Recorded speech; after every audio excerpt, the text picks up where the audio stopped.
boys ain't from around here, are you? Hey y'all, thanks for tuning in to the Made in Texas podcast. I'm your host, Steve Idlet, and this is probably the 18th time I've tried to record this intro today. I have a 8-month-old baby who loves to scream at me today for some reason. I don't know what I did wrong. I don't know what the problem is. I don't know if she's getting another tooth or what, but she just chilled out, had another bottle, like the 15th bottle for the day, and I think I'm going to get through this intro. So, thanks for tuning in. This is a episode I did with an old pal of mine, Daniel Lane. He grew up in the same little area I did, but he moved off. He went and got in the military and went to Iraq, and then now he lives in Oceanside, California, and he's always online doing, preaching about the injustices, and that's what his kind of vibe has been his whole life. It's been this ultimate social justice warrior, and I mean that in the nicest way possible. He's always fighting for the underdog. And we talk about everything from the time that he was adopted at 3 years old till growing up in a pastor's family, a church family. His dad and his mother were preachers and pastors.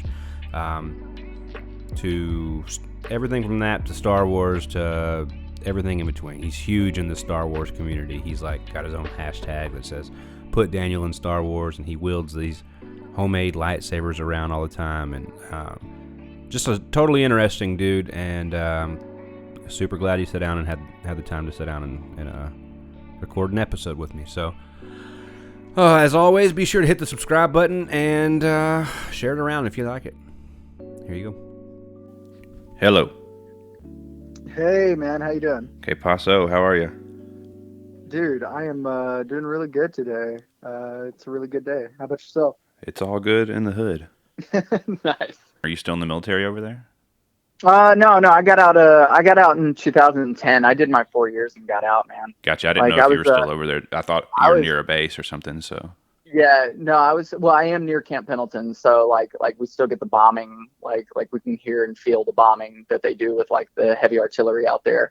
And they I hate it when they do it on weekends. I just wish they'd stop doing it on weekends. Like, we don't want you to do it. They don't want to be there doing it on the weekends either. Like, they want to be out, like partying or something, living their lives, being with their families. Stop making them come in on the weekends. Right. I was going to get to this a while ago, but I forgot the name of it for a second. But pangolins, that's that armadillo looking thing?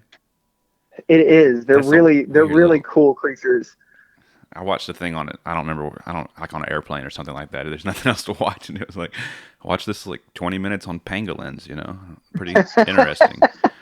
What is it about nature documentaries that they come on, and it's whatever you're doing, if a nature documentary comes on, you'll sit and watch it. Oh, I almost encourage to watch the ones where they have ridiculous slow mo. I'm talking 1,000 frames per second, and they're shooting a hummingbird from 100 yards off. That's the kind of stuff that I'm just blown away from. Yeah. Or when they're, also I know too much about editing now. So when they're chasing a monkey through the zoo, through the, through the canopy, it always seems like they're following a monkey really quickly through this canopy, but it is beautiful to watch, even if there's 16 monkeys and 18 days worth of filming to do that, but it is beautiful. Yep. They edit wonderfully to paint a story.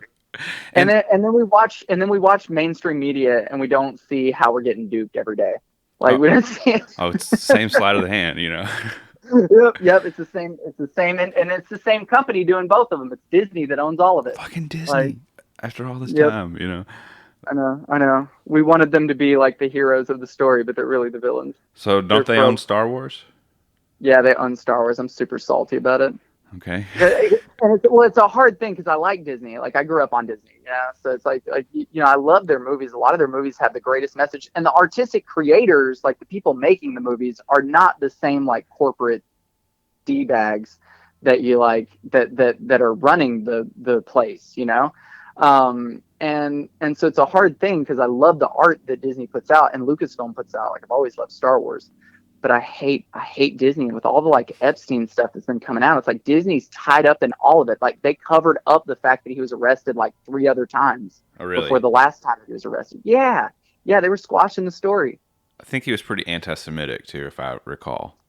I think he had a lot of and anti-Japanese people too. I think he most everybody. That's the messed up thing about history is people don't understand how political climates really influence what people think. Look at all the racism towards Chinese people right now because of COVID. So a lot of Asian people are getting a lot of like racism. Like there's been a few people local in my area, like around like Anaheim and stuff, just like 45 minutes away, that have been just beaten like in the streets just for being Asian. That befuddles me, and like I can't even understand it. And you would think, or I wouldn't think this, but the world might think that that would be something that would happen more in the South or in my neck of the woods than yours. But over Yeah, here, there is not any of that at all. Like I haven't yeah. experienced anybody hating on Asian. We don't have a huge Asian population, obviously, but you know what I mean. Yeah, well, and that's been my weird experience of like traveling abroad because I've been many different places in the United States now. It's like I was stationed in North Carolina for a little bit, so I went out to North Carolina. I drove cross country whenever I went out to North Carolina, so I stopped in a bunch of different places. Where? From here or from From California? California, So because what I was is that stationed in route like? Charleston. Oh, Like so what's the states? I went the bottom route. So I went through Arizona, then New Mexico, then Texas, and then like all those freaking states on the way to like North Carolina. I couldn't name them all. I'm sorry. I, I don't know how I passed geography. I want to do. We bought a camper about a year and a half ago, and Yes. I love it. I didn't think I would. She's been trying to talk me into it forever. I finally bought this camper, and we love it. So I was like, man, I want to go to Arizona. I want to go to Horseshoe Bend. I want to go to I want to go do the Grand Canyon. I want to go through New Mexico and do Roswell. I just want to go check out like a like a Western U.S. Southwestern kind of tour, I guess. Yes, dude. Did you get to stop anywhere cool? So I didn't stop many cool places. I was on orders, so I had to Mm. I had to really cram in my time. Like I stopped at a few like cool like places along the way, like in I think in New Mexico or Arizona, right around that time frame. I stopped at like this like weird like old timey like just shopping strand that they had there, Mm. and it was pretty wicked. They had all kinds of souvenirs and stuff. I mean, it was totally like a tourist trap, just get you to come in there and spend some Yeah, money. yeah. But it was still pretty neat, It seems like that'd be kind of cool. I was just like, I want to go out there and just get a piece of turquoise or something. I don't know. You know what I mean? Oh yeah, dude. Oh, for sure. Yeah, yeah. They got turquoise for days out there, man. So yeah, no. And then what I really liked about traveling cross country was seeing the difference in the topography of like the country. Because when you're in California, California has like beaches. California's kind of desertish, and so you go from like the beach to the trees to like a deserty coast, and then from Arizona on, it's like all desert. You get into El Paso, it's desert, Right. and then about halfway through Texas, which is like most of the drive, you just hit the piney woods, and then it's just glorious, just beautiful trees everywhere. Yeah, that's awesome. So and Yeah, then it's pretty much trees from there on, like to the coast. I love to travel. We did some like international travel for a while, and then we still would love to do that if it ever opens back up to where it feels like, hey, we can go to Spain. I would love to go to somewhere like that, but just there's so many places in the continental U.S. that we could drive to, even in Texas, that I've just never been. I've never been to like Paladero. You know what I mean? I've never done Yep. half of the stuff that I don't know. Like I haven't done anything in the U.S. Like we went to Denver. We went to Vegas, and we've been to the surrounding. Arkansas is pretty dope. I didn't really think Arkansas would be great, but the Ouachita Mountains are amazing in Arkansas. And so, Oh yeah. same thing for southeastern Oklahoma. It's beautiful over there. It looks like Colorado, kind of. Oh dang. Okay. Yeah, Good to know. I like they have a trout stream. It's like a golden trout stream. Like they have rainbows and brown trout. I've been getting into fly fishing, and I go up there and it's legit. It's like canyons that look. I don't know. It looks like a baby Colorado. Oh man, dude, that sounds gorgeous. I'm not that good at fishing, but I kind of just want to go out there and just chill. I'm horrible at it. It's fly fishing. I've spent a lot of money and effort and time to not catch any fish, but it is fun. And I don't know. I don't something about fly. I think because it's just so active and it's so tough. It's kind of like archery or something. It's just like Yeah. like you have to have your form down. You have to know what you're doing, and you have to focus in on it. And I don't know. I like it enough that I'll drive up to Oklahoma, several times a year to go do it. So Nice. I think I would enjoy fly fishing more than like regular fishing as well, because it's like you said, it's more active. Like honestly, whenever it comes to just sitting there and waiting for a fish to bite something, I'm like, dude. That's kind of tough sometimes, yeah, for sure. This is like I even take a little bass poppers or whatever and go to these tanks, and I've caught bass and stuff off this fly rod, and it's makes fishing fun again because fishing kind of got boring and repetitious, and now it's something I have to learn how to do again, I guess. Yep, yep. Always pushing to expand those skills. I feel like that's an important part of life. Like people think that we're supposed to just like, get your like high school education and get your like trade for life, what you're going to make money off of, and then you never expand or learn or grow past that.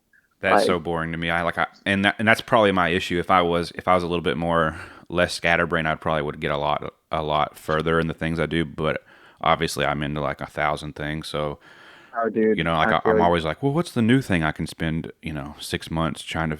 Okay, it's editing a video. Okay, I'm just gonna sit here for 6 months and learn how to edit videos. Okay. I skated so many like ADD, ADHD tests as a kid, and it's like as an adult reading all this stuff about it, like how there's so much more data out there that you can read about, and it's like, bro, it's that same thing. It's like just thousands upon thousands of interests that like peak, and you have to like explore some of them. Oh, You know? yeah, I have to have like 12 of them Yeah. going at once.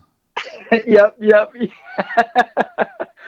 I'll be I'll cruise from like reading about like metaphysics to like theoretical physics to like the like mating patterns of like North African elephants. Like I don't know, it's weird. I'm reading a book right now about how the Rockefellers and J.P. Morgan basically got us into World War I by forcing the Lusitania to go through this hole and getting melted down by the Germans, and then because of war bonds, and that they made a lot of money off of giving America and Germany money with big interest rates against war bonds and stuff.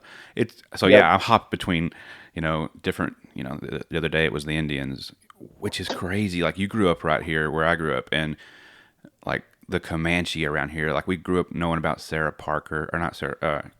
Sarah Parker. Sarah Parker. Yeah, I remember Parker. going to Fort Parker. Fort Parker was rad, dude. I loved Fort Parker. So did you just get what I got out of it when I was a kid, which was like, oh, this was like this Sarah Parker. We learned about her in history class. Like afterwards. No, I was intrigued by the fact that she was captured by the Comanches and she spent time learning their culture. Oh, and like lived with got them immersed into it. Yeah, like and then when she came back to Western civilization, she died. She couldn't do it anymore. She basically committed suicide as far as I remember. They had literally. Okay, so it's such an interesting story because when I was a kid, it was just to me it was okay. That's where the history. Yeah, the Indians raided this area and they took this girl Sarah Parker. Dude, it was so much more than that. Like they're from Illinois. The reason they were even there is because Mexico that was owned by Mexico at one point, and Mexico gave that to people from Illinois as a land grab, basically as a buffer, because the Plains Indians were coming down and killing all the Mexican folks, so they were like, hey, we're gonna let y'all settle this area. So they gave this. We're gonna let y'all crazy white folks handle this. And they moved this family down from Illinois and the Parkers, and they built that little park, and it's about 30 minutes from where I live right now. I go kayaking out there sometimes. It's a beautiful park to go kayaking at. The Navasota River goes right through it. But, dude, in 1830, what is that? 150, 170 years ago or whatever, 1850. Like that was the furthest western settlement in the whole United States was Mejia, Texas, was Groesbeck. Yep. It's crazy. Yep. And you'd be straight up screwed if you were found out there in that territory and you weren't, if you were a white dude, basically past that level. That was Comancheria land is what they called it. Yeah, it's true. And the Comanches were they were excellent warriors. I mean, that was their whole culture was they liked to fight. Yeah, they were not to be tooled around with. They were not to be messed around with. I mean, they were almost like the Spartans. Like if you didn't follow their cultural customs and you like hacked them off, they were like, oh, well, your whole village is done now. Like we won't be having any of that anymore. Yeah, they said that they were like the first ones to like learn how to fight off of horseback. Whenever everybody else would they would either have to get off the horse and fight, and these people were like shooting arrows like at 7 arrows a second, basically. Like They have this Yeah. book I was reading had like inquiries from these Spanish soldiers talking about the Comanche and how brutal they were, and if their horse got shot, they'd rip the entrails out, throw it over their neck, and grab another one and go. And like it Yep. was just wild. Yeah, It's a yeah. wild. When what gets me about history is like I feel like our history, like that we get in school, they play up the brutality of the indigenous people of the Native Americans, right? They play up the brutality of like the people that we fight against, but there's no playing up of the brutality that we exerted onto them. You This book know? definitely shows a little bit of it. It's called Empire of the Summer Moon, and it'll make you feel like a little bit like, man, I don't necessarily blame them to a degree. If we were sitting right here and all these people, if aliens fell into our world and we're like, this is our world now, we're gonna rule it, we'd be like, fuck you guys. You know what I mean? Like it would only last so Like, yeah, long. whatever. Yeah, exactly. Well, and that was like for me, like joining the Marine Corps right out of high school. It's like I wanted to make a difference in the world. I wanted to do something, good. And when I got over to Iraq, like by the time I got over there, I'd learned a bunch about like the history of the conflict and what had gone on. And dude, That's it was just a similar, ain't bunch of it? people. It's just a bunch of people trying to live, dude. Just a bunch of poor people trying to live. Yeah, And it sounds like a real and similar story. and there was no reason for us to be there. The reason that we went over there was a completely fabricated lie. The weapons of mass destruction that they did, like they had the basically the equivalent of like the Vietnam papers. It was like the Afghanistan papers came out, and it showed the extent of how much like the like defense industry and like executive branch have been misleading us about all of these conflicts that we're in. I would imagine it's pretty crazy. I have a buddy who's still in the military right now, and just hearing stuff like they were in the South China Sea last year, and then in the Yep. what is the strip, the Saudi Arabia little, it's like a passageway somewhere Oh, over the there. Suez. Is it the Suez, or is Mm, it are you talking about the Caspian Sea? I can't remember again. I don't know Geography. what it is, but it's like I think it has a name that I can't remember, but it's basically like the oil tankers and shit were getting yanked over there. Oh yeah, yeah. So they were having to like take them through passages, and it was just crazy hearing stuff about it. Um, Yeah. so yeah, I had on here basically so like what would be a cool way to like showcase Daniel on this thing, and to me, it comes off as it could be a loaded word for some people, but like social justice warrior would be a loaded word to a lot of people. But Yeah, it's true. but in my opinion, that's what you've been doing almost your whole entire life. Would be like, even when we were kids, if there was like somebody who was like downtrodden, you'd be over there trying to fix it. You know what I mean? And then Yep. you go to the military for almost similar reasons, in my opinion. I don't know if that's why you're so into Star Wars. The good versus evil deal.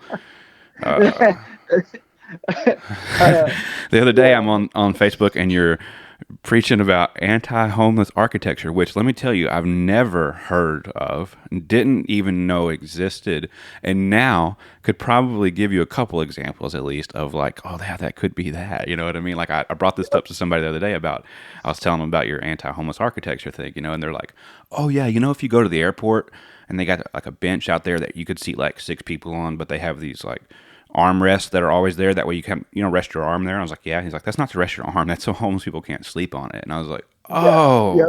Yeah. oh, they hired an engineer, like, or whatever, In like. in Portland, because we lived up in Oregon for a little bit when I was working for a lightsaber company.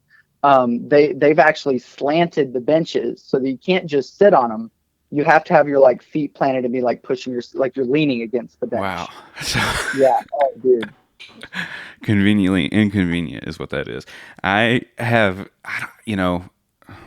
Okay, all due respect, there is a weird level of planning and genius in that as a city planner that I never would have considered, but it is very harsh. You know what I mean? I'm like, Right. wow, like slanted benches. Who came up? What asshole was like, we should slant these benches? You gotta be a special, like, soulless, like, fuck to come up with benches like But that. like, what else is this guy capable of? You know what I mean? Like, what if we put I him know, to right? good use? What if we set this dude towards cancer or some shit, dementia? You I know don't what I mean? know. He'd be like, what if we? Has anybody considered this? Yeah. You So know, I'm like, that we dude is a know he problem knows how to, solver. right? We know he knows how to come at things sideways, Yeah. basically. Yeah. Like he's someone you want on your team as a problem solver. But wow, what a dick. Yeah.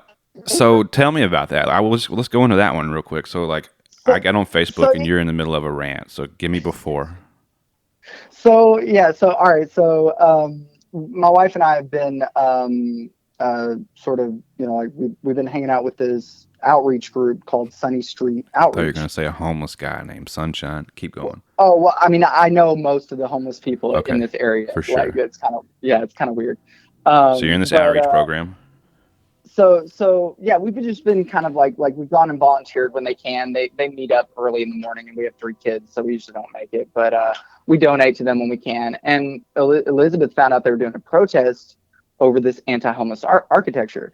So I go out there and go to hang out with them, and it turns out that the city of Oceanside is spending all this money to have these giant rocks just poured into this like dirt like area on the side of the street, kind of where a sidewalk could go. But it's just dirt with a curb right there. To me, it looked And like so they the dumped, area between like a road and a sidewalk or something like, or like a parking lot or something. Is yeah, like it was just like a little yeah, grassy area or yes, something. yeah, pretty much, yeah.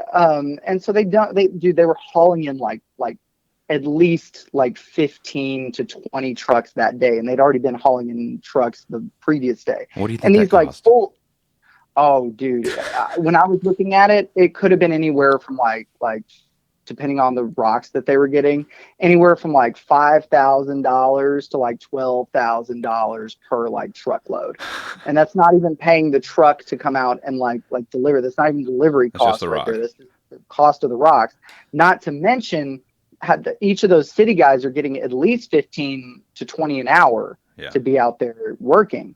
So, and they gave all the homeless people that had been hanging out there, they gave them 21-day hotel vouchers. Holy shit. So, you know how much, I How mean, you many know how much homeless a people are there, hotel and might what's a cost. hotel cost there? Oh, dude, hotels in this area at the cheapest are like 100 a night, you know, You think at I the can get one cheapest. of those vouchers? I don't know, Like man. come out there and hang out? Honestly, I think if we just come out there and just hang out, we might be able to get like a year's worth of hotel vouchers if we time it right. Fuck yeah. You know, it's such a waste of like city resources when they could do anything else. They could literally do anything else with that money.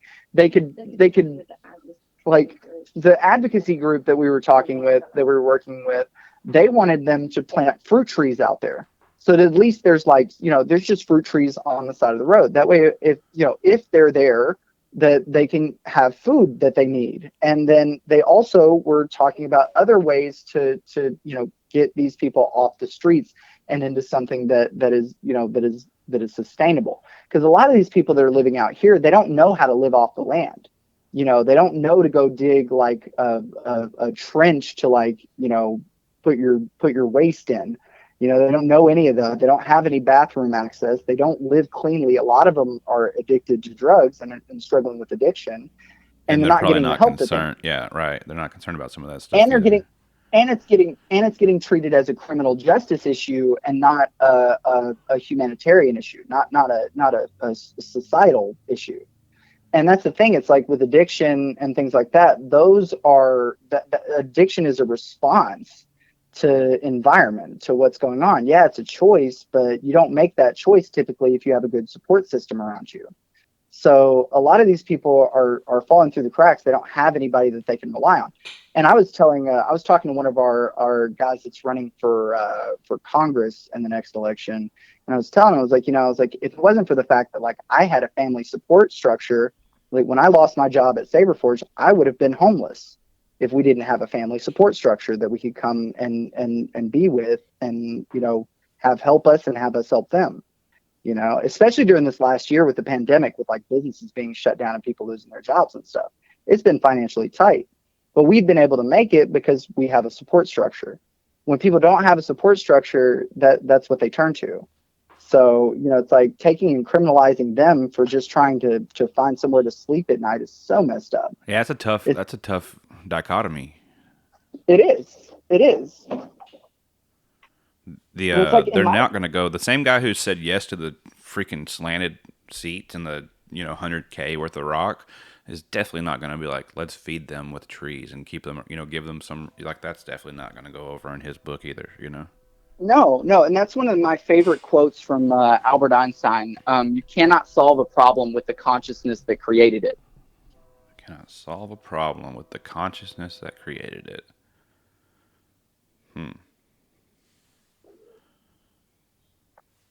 That's kind of a twisted thought, or a little bit. A little bit. I mean, it makes you dig and think about the way that we've been taught to think about things. It's like you said about the history lessons when you were a kid. You didn't get the full story as a kid. They weren't going to give that to you because it wasn't appropriate content for our age, right? Partially it's because they don't want you to know how dark the U.S. history is and how much corruption has been prevalent at every stage. How do you feel like that? That's the other deal. Is like, I'm not really an interviewer. You know what I mean? I just really, but like, you actually sound really professional. Like, you should have your own talk show, bro. Hey, what do you think you're on right now?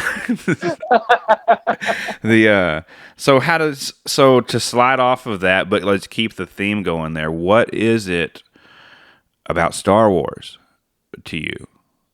Like, okay, the good versus evil here. Like, we're talking good versus evil, in my opinion. We're talking about rights and wrongs, I have, like, in my opinion, Star Wars was something that my uncle and, like, my mom's generation, I guess, would have seen, the 80s. And then in the 90s, which would have been our generation, to me, it felt like that was a big gap. Like, at least for most people that I hung out with, didn't watch Star Wars, weren't into Star Wars. It's called the 20 Years of Darkness. Okay, so there's the gap, right? And you were in the gap, like a little lightsaber that could, going like, all right, we're going to keep this flame going because I never watched it. I've still never watched Star Wars. I have attempted to watch the first one once, and it's not that I'm not into it. It's just that I think something happened that day and I couldn't get back into it. I couldn't finish the show. But like, I've never seen it. I understand it. It's super similar. And I also heard just someone the other day describe that they were talking about foreign wars, and I don't want to get lost in it, but they said that it was some quote by someone of, high person, and they were like saying that Americans think that the reason that we're in so many wars is because we think that it's Star Wars, and that we always think that we're Luke, but that we're not.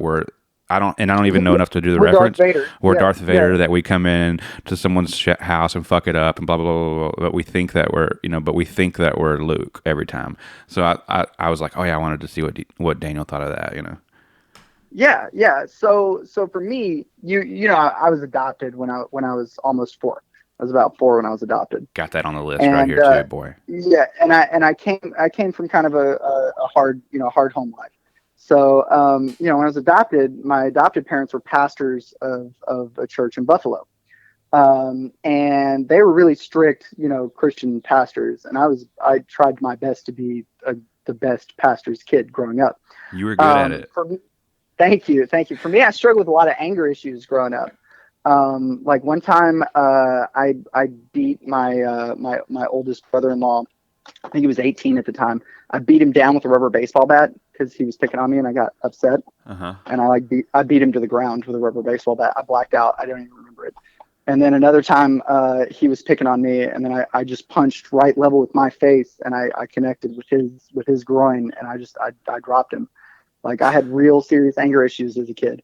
And so Star Wars came around. They did the digitally remastered version, and like, I can't remember, like 90 something.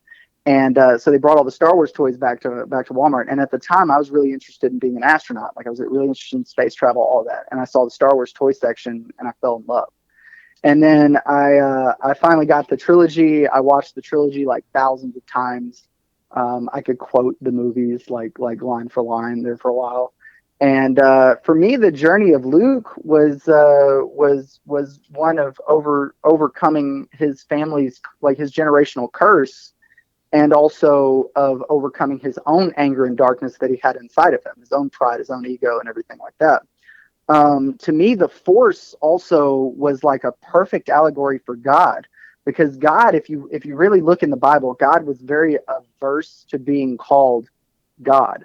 God called God's self the host of hosts, or the great I am, because God knew that God was more infinite than any finite term could be labeled upon that entity, right? So to me, the Force, being an infinite energy field that pervades and binds all things, that has a will, and that also hears our requests and answers them, right? That was a perfect allegory for what God was to me, and this connection that I had felt to God even before I was adopted, even before I knew what God was. So Star Wars, like, made an impact on me at a time. So you related to Luke. I related to Luke. Yeah, I did. Dang. Absolutely. What a yeah. Like, it makes sense. And then 2 years into my Marine Corps service, I realized, oh, I'm a stormtrooper, right? Like, it's kind of that. An interesting turn of events. Yeah, it is, and I feel like everybody needs to have that aha moment, so to speak, where it's almost like what Jesus was actually describing when he talked about being born again. You're born into this world, and for the first, like, 18 years of your life, 18 to 25 years of your life, you're in this tutorial mode where people are telling you what you are, and people are teaching you what to believe, and people are telling you these things, and you're assimilating all of these identities on yourself that are not you. You're being told you're an American, so that's what you are, right? You're being told you're a white kid, so that's what you are, right? You're being told you're a man, so that's what you are, right? And you accept all of these societal conditions and terms for these words that we've made, right? So if you're a man, there's a certain set of societal expectations on you, versus if you're a woman, there's a completely different set of societal expectations on you. To me, that even goes further. Like, when we were kids, it was, are you going to A&M or UT, and are you going to be an engineer or not? Like, those those were the three or like the 3 or 4 things you were allowed to do. And then other than that, it was like, what do you think you're going to be, an NFL star? Like, no, dude, there's about 1 billion other jobs that you can create for yourself that you can do but it's like teacher, nurse, engineer, or whatever, you know what I mean? Like, it's like all the normal things. Yeah, everybody wants you to. It's predetermined identities. It's just like, hey. Yes, exactly. Well, and even further, like, as an adult, are you Republican or Democrat? Right. And that's all of these identities are false. They're not who you really are. Like, even when it goes to the, people have, you will be the most familiar, subsects of Christianity. You know what I mean? Are you Methodist or Baptist or whatever? Like, it is very, people get, people like to be tribally broken into little groups, I think, is what it is. Yeah, that was one of the scathing things for me growing up in a Christian household, being taught the Bible very, very devoutly, is that, if Jesus died for our sins, and his death on the cross absolved the need for a priesthood and established him as our go-between, and we're all supposed to be the body of Christ, why are there so many different bodies that are trying to act like they're the real body and the other bodies are not? You're thinking too much into it. Go back to here's here's 007, don't worry about it. Yep. Do you remember Generation Axe? Do you remember this band? I think we had one gig at the MCC Youth Room.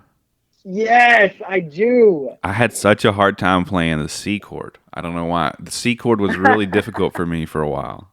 I can play the shit out of a C chord now. Yeah. I know, right? F is the one that messes me up. F is the one that kills me. It's just like a C chord. It's a C chord. Yeah. Do you still play guitar? Not as much as I should. I mean, I've still got my guitar. I haven't been practicing up on it like I should. Like, my calluses are all gone. I need to build them back up again. I play for like 5 minutes now, and I'm like, I know. I have a gig tonight, and I'm like, I just really don't want to leave the house. I saw a meme the other day. It was like at this point in the game, I'm like 93% feral and cannot be reintegrated I back don't into even know what to society. do. Like, I don't, yeah, I know. I don't even know how to, adjust at this point. I just wear my lightsaber everywhere I go and figure that'll sort things out.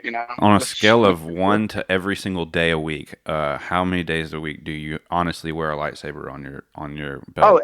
Oh, I don't leave the house without it. For real? It's like an American Express Yeah, card? yeah, pretty much. I never leave home without. I got my wallet, my keys, my phone, and my lightsaber every Okay. time. Yep. Oh, and a knife. I got a knife too. In case it You gets know, hair, in case the lightsaber runs out of juice or in something. case the lightsaber runs out of battery, or not everything you want to cut and burn at the same time. Sometimes you want to cut something and you don't want it to be toast. Bro, first You off, know. if I was the kind of guy who would walk up and mess with somebody and they pulled a lightsaber out, I'd immediately rethink my shit. Especially when they started swirling it around like I've seen you do on Facebook, 90 to nothing. I I'm like, nah, I'm good, bro. That's gonna hurt. Bro, I just sit it around for days, just wishing somebody would mess with I me. wish somebody would. It's like you're open carrying with the lightsaber, basically. Yeah, it's awesome in California too, because you can't really they don't like firearms out here. Firearms are dangerous. They're totally okay with lightsabers, though. But I can carry my lightsaber on an airplane. Like I can just walk through TSA with a lightsaber on. I don't agree with And that. That's ridiculous. I think I need to write a letter. That doesn't seem safe. I don't. You know what? How dare you? If six Because, dudes like you took lightsabers to take over a plane, for sure, dude. I'm not allowed. Fucking all y'all in robes. I'd be like, I'll catch the next one. See, but the guy carrying the lightsaber is not the one that's like trying to take over the plane to do something bad, though. Like I'm the guy that if like something goes on, like I'll be backing up I've never the seen air the movie. marshal if there is one. I've See? never seen the movie. I don't know. So are you? Trust it. Are Might you? be red. Yeah, I don't know what I see. I think that means that's probably what bad guys have. Off context clues alone. Do you still have the put Daniels in Star Wars hashtag going? Is that still an aspiration of yours? So it really is. Like I would love to be in a Star Wars movie. I kind of have this issue with being involved with Disney. You would still do it, trust me, bro. Like if Disney called and was like, "You're the I guy," would. you'd be like, "Fuck off! I hate Disney." No, yeah, I don't think my morals would keep me. Like I haven't bought a Disney Plus membership this entire time. Been using my sisters. Don't tell nobody. Yeah, I won't tell anybody. I pirated it too there for a while, and then the person I was pirating from decided they weren't using Disney Plus enough. So I was like, fine, that's cool. But yeah, but yeah, if they hit me up and they're like, you want to be in a movie, I'd have to like sit there for a while and be like, okay, which one? Which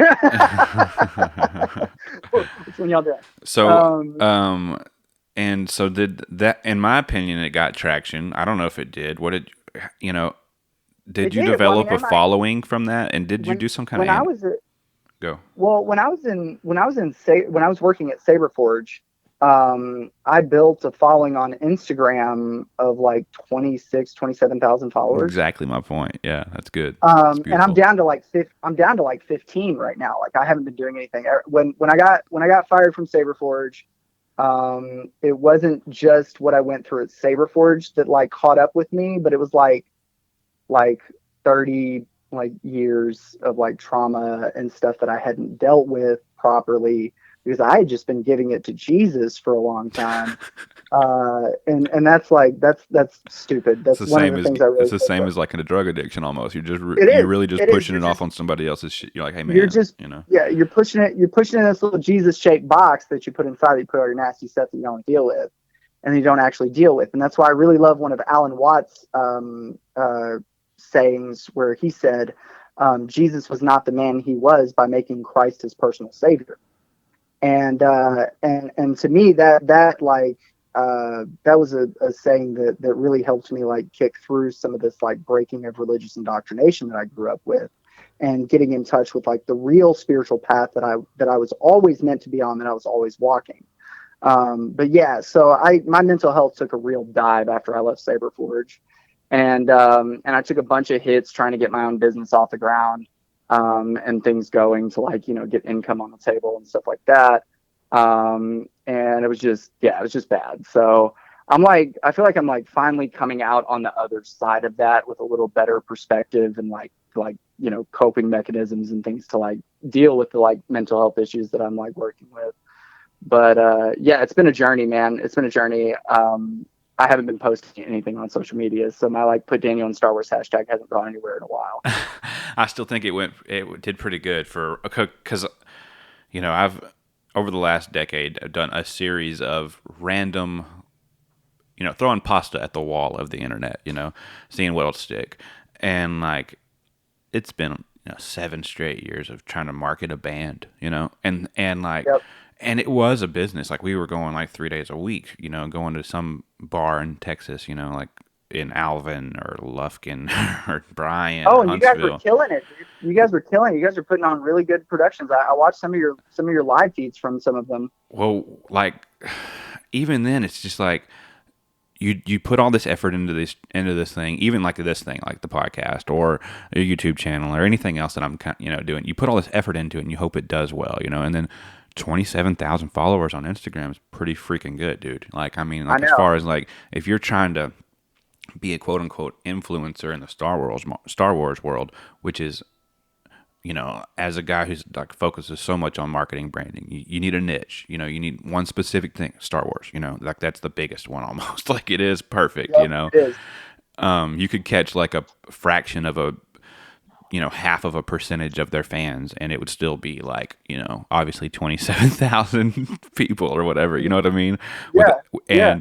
And if you marketed that right and did get pushed around into like the nerdy Star Wars podcast where people are actually like, no one listens to people talk to, other people that no one knows yet, but people are constantly searching for Star Wars type stuff or whatever, and they just find the content and absorb it, and so kudos to you for finding a niche, and then also for Well, thanks, doing man. something with it because just I know the niche exists. That doesn't mean I can do anything with it. Yeah. Well, and it's difficult too because there's a real big saturation in the market that I'm in right Oh, it's now. huge, yeah. So it's become a huge niche, especially since the Disney acquisition. Everyone and their brother wants to come out and be a new sabersmith. Hmm. So there's constantly new people that are out, like taking on work, and like the saber community, like if you're building sabers, like they are vicious, dude. I've watched so many people get driven out of the community just because they got like overwhelmed with work, and then people got impatient and didn't want to wait anymore, and so they all start sending like mass refunds, and then the person like basically like disappears because they get bankrupted. So if you're looking at doing that, like if that was something you were going to do, is go back to building or having your own business and stuff like that, there's a really good book of why that happens to everybody. It's called the E-Myth, the Entrepreneurial Myth, and it is about it's like it's about it says I think it's like 90 something percent of all small, or 85%, whatever it is, of all small businesses fail, and they say why Oh, it fails, interesting. and it's because you have two different people in the kitchen. You have the cook who loves to cook. She loves to bake pies. She's amazing at baking pies. Everybody tells her how great her pies are. They're amazing, best pies in the world. You should sell these pies. And then you have the entrepreneur who is like, what is it? People like pies. I'm going to try to go get pies and get someone to make pies. The first person isn't built. Basically, the book explains, that the first person is not built to manage a business. That they're not interested in businesses. They don't care about whatever, growing a business or making money from it. They just like making pies. So after Yeah. 200 pie order comes in, she's like, I can't keep up with these pie orders. I don't even know where to get this much flour from. Like, what the fuck do I do? I Yeah. just wanted to make a couple pies, and then the business fails. And it's the book tells you why and then teaches you how to avoid it, or really convinces you that you don't want to go down the entrepreneurial path unless you are obviously equipped or have someone who can be your pie baker or can be your manager. Like you need to allocate. Yep. It's very Yep. hard to And do that's all that been stuff. yeah, and that's been a big, I mean, that's dead on. Like that's been a big part of my thing is like I really enjoy crafting things. Like learning to create lightsabers after I got out of the Marine Corps was a big therapeutic part of, Yeah, dorked my out hard. transition to civilian life. Well, because I mean, I like after I got out of the Marine Corps, I really started feeling like the only thing I was suited for was destruction. That was really that was where my headspace was whenever I got out. And when I learned how to create lightsabers, that was like really the first time that I felt like, wow, I can create something. I can visualize something in my head and then make it. And I believe that if you believe the biblical scripture the way it's written, it says we are created in the image of the Creator, right? So we're created to create. We're all meant to bring something, creative and special to this world that only we can bring, because we're all meant to be a specific part of the body, and that enriches the body as a whole when you bring your unique, style and flavor and adaptability to the equation.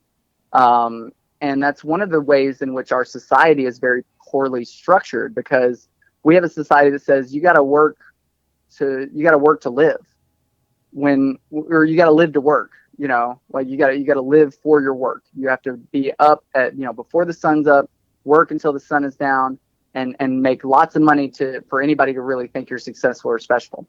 That's And like the package that they give you, but that's not true in my opinion at all. That's the opposite. That's not true. We're meant to, work to live.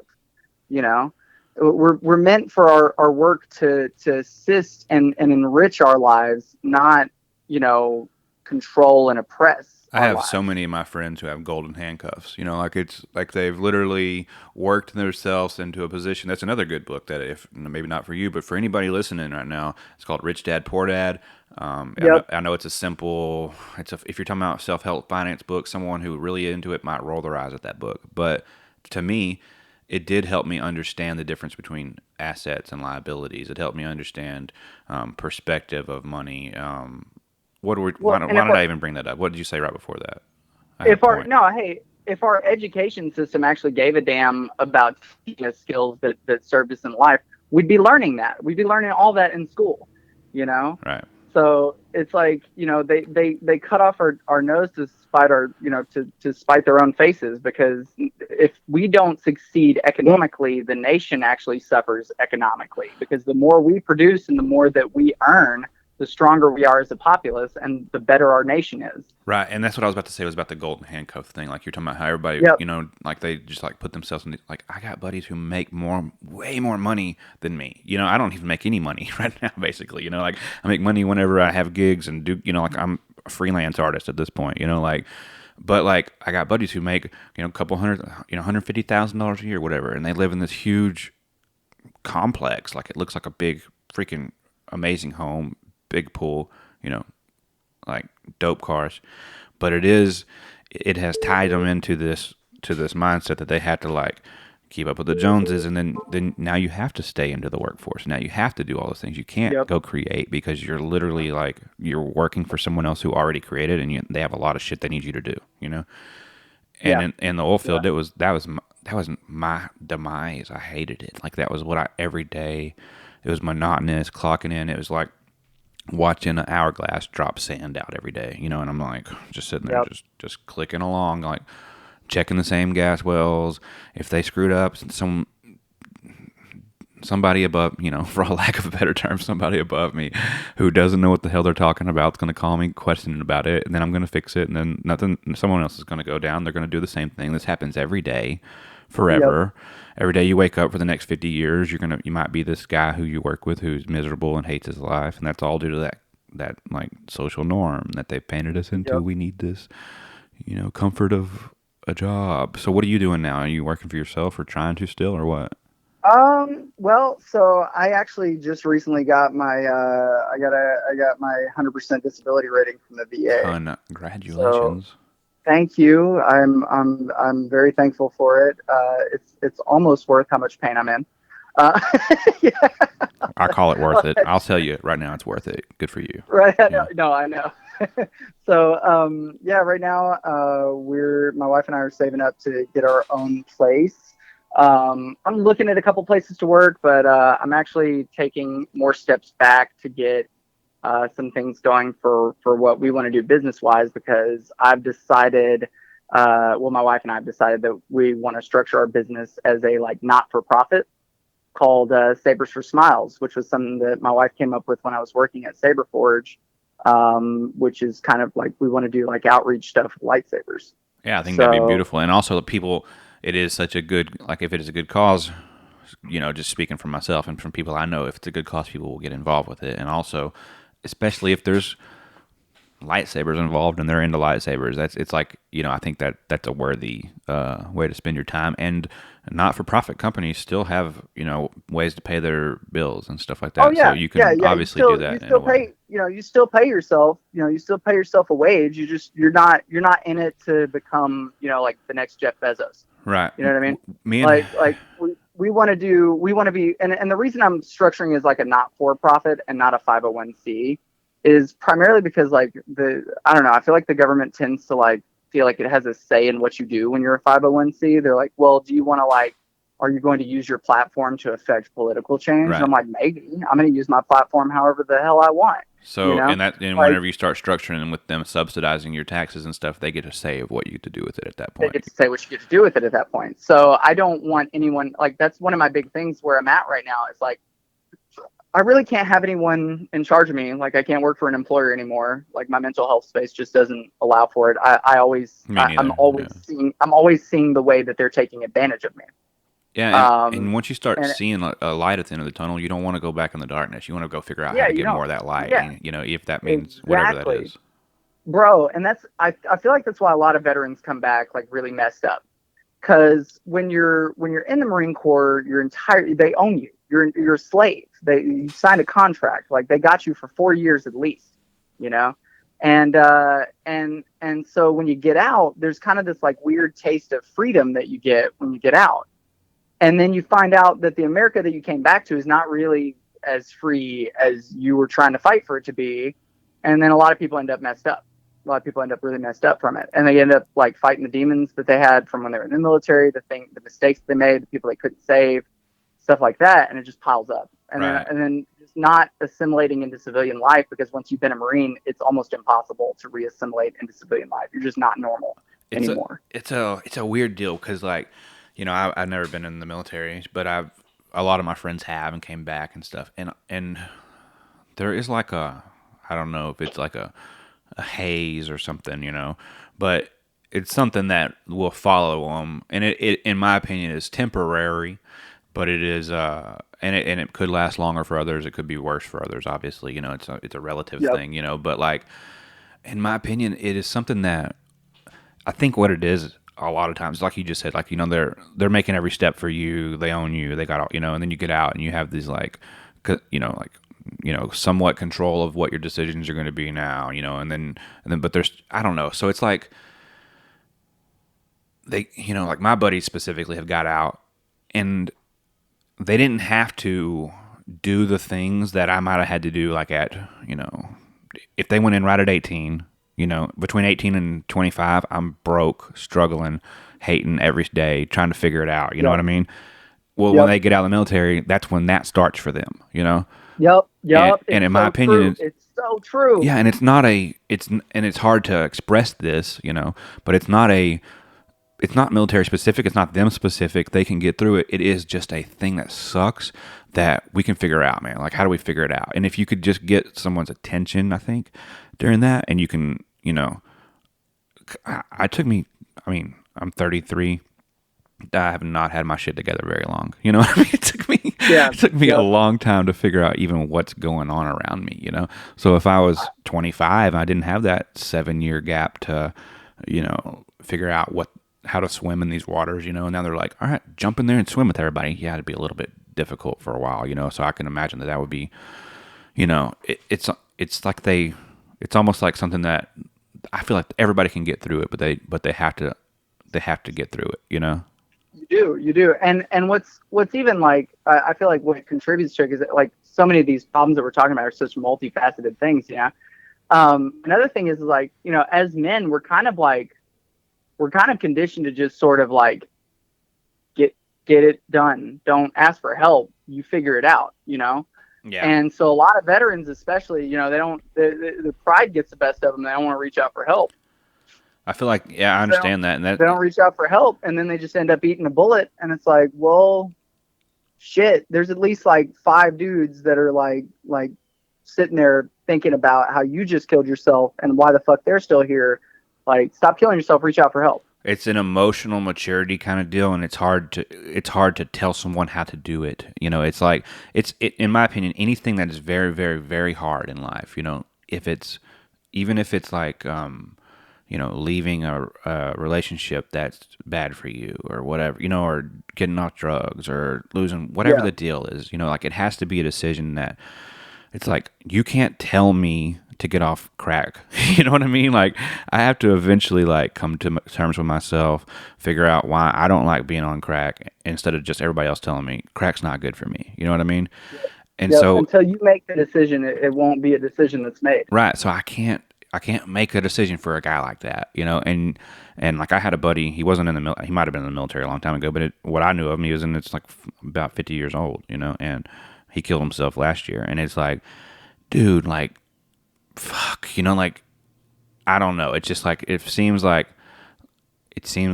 I mean, obviously it is, it's a very convoluted deal, you know what I mean? But it is like, I don't know. It just seems like we don't got to go that route. You know what I mean? Like, we can, whatever your issue was or problem is or whatever it is you're sitting here thinking is the end of the world is not, dude. You know what I mean? Like, just get past this 20 seconds of fucking anxiety, But again, that's something you can't tell somebody. They have to do that on their own or not, and that sucks, And when you're dealing, when you're like dealing with like, chronic pain and stuff like that, or like mental health issues that are like constantly telling you that you're the problem in life, that like you're the reason that everything's fucked up. Like I even struggle with those thoughts. I struggle with those thoughts a lot. So what do you do there though? And I know, but I'm saying, as the man, you gotta, like, I don't know what you do, Yeah, no, that's fine. No, and so yeah, I mean, like, for me, like, I had suicidal like thoughts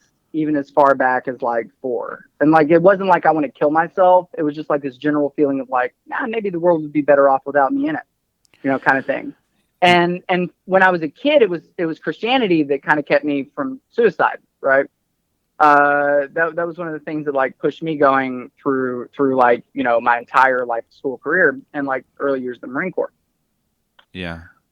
Once I got past that, I kind of needed another cope. So I only have one acceptable form of suicide for myself. And that's seppuku, which is the Japanese, ritualistic disembowelment. The harikari, through the stomach. Yeah. That's where you take a sharp, short blade, and you plunge it into your belly and you carve at least 1 X. If you can carve 2 X's, you're a real badass. And then in traditional practice, ideally you have a kai shikunin, somebody who cuts your head off. But I don't think I'd be able to find anybody for that. I would be willing to do that for you, but I cannot travel to California. They may not. Yeah, for me, it's as much a deterrent as it is a resolve to like my spiritual path. Because like I don't just want to be like an actor in Star Wars. Like, I want to live as like I want to live at a Jedi level in my life, I want to bring the like the resolve and discipline and wisdom that Jedi bring to the like Star Wars universe to the real world.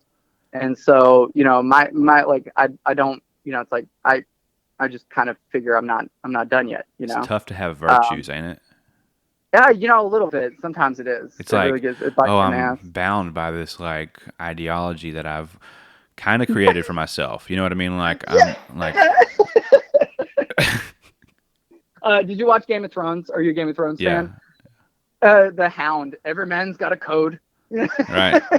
And I will say that, you have a code.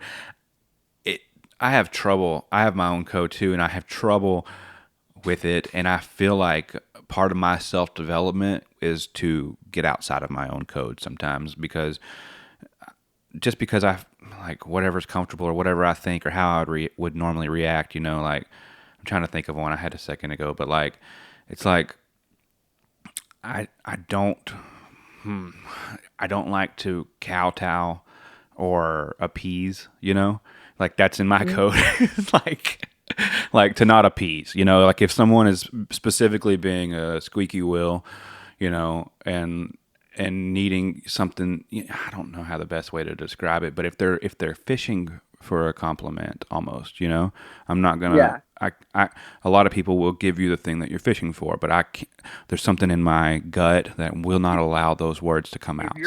if you're recognizing a manipulative tactic being used, Yeah, your it's code that. is to choose not. If your code is to choose not to respond to that. Sure, and And so, it's based in genuineness, in my opinion. It's like I feel yeah, real weird if people were being ingenuine. So I'm I'm genuine to the point of I might have Asperger's sometimes. That I'm like, I don't like the way yeah, this is, you know what I mean, or whatever. Like I I have prefer, trouble with social, like being niceties yeah, sometimes. I do. I have a very similar thing. I'm good at social graces because I was raised as a pastor's kid, so I had to be good at social But you graces. don't want to do them all the So time. I can be really polite to people. Yeah. At the same time, like I'm very much the same as you. I prefer to be an open book and to just be genuine and authentic in my interactions with people. And a lot of people can't They handle. A lot don't. of people can't handle it. Right. They can't handle it. And my thing is like I don't really want you in my life if you can't handle my authenticity. But the Like, problem is you run into a lot of people all the time who can't, and I can't, and I personally can't just be like, fuck everybody. You can't fucking understand me, my complexities, yeah, yeah, So like, but there is, okay, back to what you were saying was like, that's in your code or whatever, is to do these things. Like, man, it's like, it sucks because sometimes you just can't break that because even I think it would be helpful for me. well, and Bruce Lee had this phrase that he used in a movie one time, and he's pointing at the moon, and he slaps the kid. He says, "Don't focus on my finger." He goes, "If you focus on my finger, you'll miss out on all the heavenly glory." Right? So this relates back to a Buddhist teaching that talks about dogma. If you follow any religious, political, economic dogma or even personal dogma to its logical conclusion, you'll be led to folly and destruction. The point is to focus on the heavenly body, the big picture of what your interaction is you know focusing on, and to see that and not focus so much on the finger or the code that's pointing the way, but your actual foundation. And that's why I feel like in the Bible Jesus talks a lot about being set on a good foundation, or having the eyes to see or the ears to hear. And that's how like most of mainstream Christianity, I believe, misses out on the actual message of Christ, which is what his gift was, which is infinite love, agape love. Well, people get, And yeah, go ahead. when you apply infinite love to yourself and others, every situation that you go through is a different context and a chance to prove that for yourself. Sometimes you need to maintain and hold solid boundaries for yourself. Sometimes you need to step outside your boundaries and help somebody. Yeah, and And I think each situation. that's hard to do, Yeah, but it's something I need to do sometimes. yeah, and that's the purpose of like self-reflection and things like that. Like Miyamoto Musashi, he was a samurai. He wrote this book called The Book of Five Rings, or Hmm. as it's more accurately translated, The Book of Five Spheres. And in it, he talks about this corruption that pervades all things that we must be constantly on guard against daily. And it's the same thing when the Bible says, "Be not conformed to the thoughts and patterns of this world. Instead, be transformed daily by the renewing of your mind." So we're always supposed to be looking at ourselves in the mirror and questioning our beliefs and pushing to expand, because each day is a new day of evolution and adaptability and growth, or stagnation, death, and decay. I think, yeah, and for me, there's only one way. You know what I mean? And it's Yeah. the former. But there is a good quote, and I'm sure people have heard it before. But if you haven't, it's no man walks in the same river twice, for he is not the same man, and it is not the same river. And I'm like, dang, that's Yes. such a great quote. Like, because it is that, it is everything is changing. Your perspective from the last time you walked through that river and now is totally different. And that stream is 100% different. Like it is a great quote that I love. Yes, and it's so true. And even physics is understanding this now, because whereas we used to look out at the world and see solid matter in a solid unchanging state, now we're understanding that as a very energetic, wave-like, fluid-like transitional thing. The separation that we perceive in reality is an illusion. We're all part of the same energetic source. And that's what people like miss out on whenever they talk, whenever the religious texts discuss being the body, or us all being a part of this grander structure. I think that's a communication problem. At least It from is. from my perspective with the religious indoctrination that I've been through or whatever I've been part of, it's just a communication thing. And I think that it goes back to like, if you could just describe a strawberry, the flavor of a strawberry to someone who's never had one, and you can't use anything that's normal like you would normally describe it, it's very hard to do, So the fact that, people who are, going to the churches that we would go to, they're not going to necessarily maybe even hold that perspective, like it is. No. And you're right. People will get caught up. I got caught up on semantics, on, seeing too many trees and not seeing the forest kind of deal. You know what I mean? Being like, what about this? Well, in my opinion, kind of like what you said, it's all energies, is all encompassing, ever binding fluid deal. It's all the same. To me, I mean, I know we literally grew up in the same church, not even just like the same style of church, literally the same freaking church, So to me, it's, and I went and did soul searching for years and theology classes in college. And I'm kind of just to the point where I definitely believe that it is all big and fluid, and that just because I got this version of it doesn't mean that other person's version of it's any different. That it is a big, I don't know, in my opinion, it is very much the same thing in your interpretation of it and who was telling you about the deal, and it does boil down to, good and evil, which is what this podcast is, and like what your inherent rights and wrongs and how you should treat people and what those things are, the way to live, I guess, Yeah. When in my spiritual studies, I've gone really deep. I've been studying Hermetic text, ancient Sumerian stuff, the Dead Sea Scrolls, like all of it, dude. I dove deep. I didn't go to theology classes, but it's all been self-study. You blew this Navarro theology class out of the water. Trust me, probably by third grade. I probably would have had the professor like banging his head against the desk because I'd have been like, actually, and it would have been bad. We would all hated you. Yeah, it's true. 1 hour class takes 3 hours.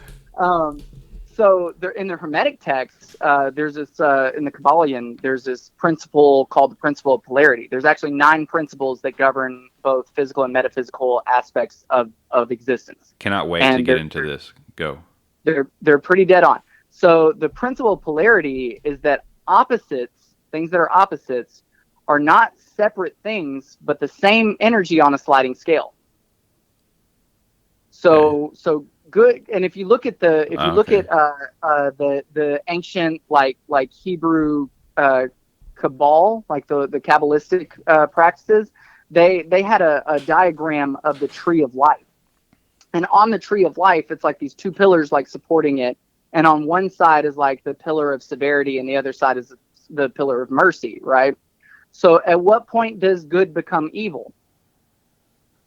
Or at what point? Assuming we have this scale, right? You're saying where's the line? Well, what you're saying? Even still, like at what point does hot become cold? Okay. Yeah. At what point does love become hate? And do you not spend the most energy and do you not spend the most energy on the people that you love and also the people you hate? More almost sometimes on the ones you hate. More so, mentally speaking. Hatred has this like addictive quality to it, where once you get it, you start wanting to express it more, right? Yeah, there's a little bit of dopamine that comes through your blood when you're angry or you're mad about something. You're like, oh, the motherfucker said that to me, and then and then you want to dwell and you want to. Yeah, dude, interesting. So, on those 9 laws of whatever you just told me about, is there anything in there about manifestation? So that would be what I would say is the principle of correspondence, which says, as above, so below, as within, so without, as the soul, so the universe. Okay. Right. Yeah. So is that, I understand that. Yeah. And in the Bible, it says that which you loose on earth will be loosed in heaven. That which you loose in heaven will be loosed on earth. Is that different than prayer? Because I've been discussing this with friends of mine who are like, the people who give a shit about talking like stuff about this, Yeah. But there, is that different than prayer? And I don't think that it is. I think manifestation and prayer are the same thing. Like, because, like, we were always told, like, oh, like, okay, the power of prayer, all this stuff, and then the 2 or more people on earth believe that, all these things. Like, in my opinion, that could be described as a very Christian way of describing what manifestation is. And what manifestation is, it sounds real hippie and real weird if you're trying to describe it, but it's honestly no different than prayer, and it's no different than if you were to have a goal, like 3% of Americans write goals down, is a statistic that I read. Okay.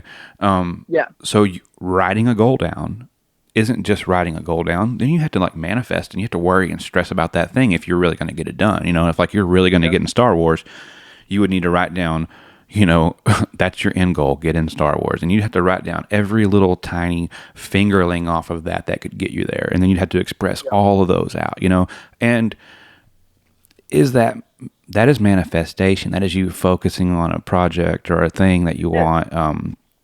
But it isn't just, I've had people who were like pagan type people explain to me, literally trying to explain to me,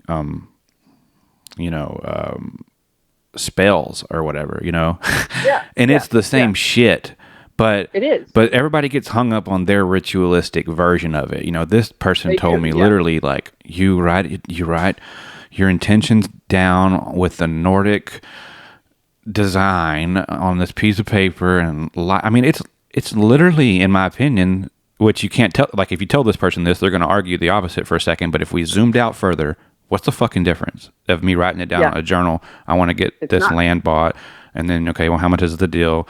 How much? Okay, I need this much money, and I need to figure out how to do that. And who do I talk to about title insurance? It's like the same thing, Yeah, it really is. And that's the thing. That's been my studies, because I started practicing. I started studying Reiki a while back, and I started studying Reiki, bro. And I fully believe that Reiki is how Jesus was walking around healing people. It's the exact same thing. Like, when I learned it, it's the exact same thing that Jesus was doing to people. He was aligning their metaphysical disease to cure their physical disease, because every pain, every bone you've broken in life has related to a metaphysical wound, in my opinion. Like even if you get in a car accident and something breaks, in my opinion, the thing that broke relates to a metaphysical stressor in your life, to a metaphysical root. Really? Yeah. How? Yeah, I believe. So no, but tell me more. I believe. If you study a lot of like Eastern medicine and like Eastern philosophy and stuff like that, they believe that every body part that you have correlates with a metaphysical system, right? Which if you believe that physics and metaphysics exist side by side, it makes sense. We're all energy. The energy systems in our body are routed a certain way, and they each like correspond with something different. So if you're having like chronic pain in your shoulder, in your shoulder, for instance, okay? Which shoulder? Your left or your right? Left shoulder. Okay, so I would say there's probably an issue with a woman in your life, either like a maternal figure or like a lover or something like that, or even a sister. But it's something to do with a female in your life where you feel like you're shouldering a burden that's more than you can bear. And it's not the fact that I have a rib that's pinching this little nerve back there. That's because I'm upset. The rib that is pinching the nerve back there is out of alignment. It has come to the point of out of alignment because of the stress, due to the metaphysical root of it. And it can be something different. It's like a very variable thing. I'll tell you this. I'll tell you this story because I tested this. I'm a spirit scientist, so I believe that when it comes to metaphysics, you can't really do a scientific study the way that scientists would do. You can't have a control group because everybody has a different belief about metaphysics. We just discussed that. Some people believe that metaphysics doesn't work if you don't write with the Nordic, font, right? Crazy, right? So with anything spiritual, you have to do the science for yourself and see if it provides benefit. If it provides benefit, well, then you got a result out of your test, right? But it may not be for me, right? It may not be. You might have something different going on. I'm just saying a generic thing that I've read before. It could be something different. No, I'm saying, but like is that going to be the same for every person is what I'm saying, Oh yeah, and that really depends on each individual person and their intent whenever they came on. Mythbusters is a great example of this. Mythbusters tested the Baxter effect on one episode. Do you know what the Baxter effect is? Nope. Dr. Evan Baxter was the creator of the polygraph. He worked with the CIA for a long time. So after he created the polygraph, he was doing a bunch of experiments with the polygraph, and he hooked the polygraph up to a plant to see if the plant would give off any readings. And he's sitting there trying to figure out how to get this plant to do something. And he has the thought, what if I light one of the leaves on fire? And he goes, I'm going to do it. I'm going to light one of the leaves on fire. And as he thought, I'm going to light one of the leaves on fire, the needle on the polygraph jumped and the plant registered it. And he did a ton more experiments after that. Like he took a cheek swab from one of his friends, had the friend go on a long distance flight across country and journal his like experience. And he had his cheek swab hooked up to the polygraph, and the polygraph read out everything that the guy had happen on the flight perfectly. So Mythbusters tested it one time, and they had the polygraph hooked up to a plant, and they're sitting there thinking about ways to hurt it, and the needle jumps, and they immediately go, well, that it had to be somebody blew the polygraph or something like that. Somebody blew the like sensor, like we're gonna put it in a vacuum chamber to like disprove this result. They did it with the intention of disproving the result. And when they hooked the polygraph back up to the plant didn't respond anymore because the plant was responding to their intention to not do what it did the first time. So your intention whenever you do a spiritual experiment is absolutely like important. It's like that manifestation thing that we had. Like you have to see it happening. You have to believe it's happening. That's why so many people turn into atheists after they do spiritual practice and they get duped by religion, because a lot of your metaphysical interface is with your imagination. And so if you can't distinguish your imagination from like, something that's just fake that you're just making up, then you're not going to believe it's real. You're going to believe you're just making it up in your head. I think I know a lot of people who went through the atheism battle. Leaving religion and then whatever, and in my opinion, that's one of the healthiest things that they could probably do, because it makes them question what they're talking about, and makes them,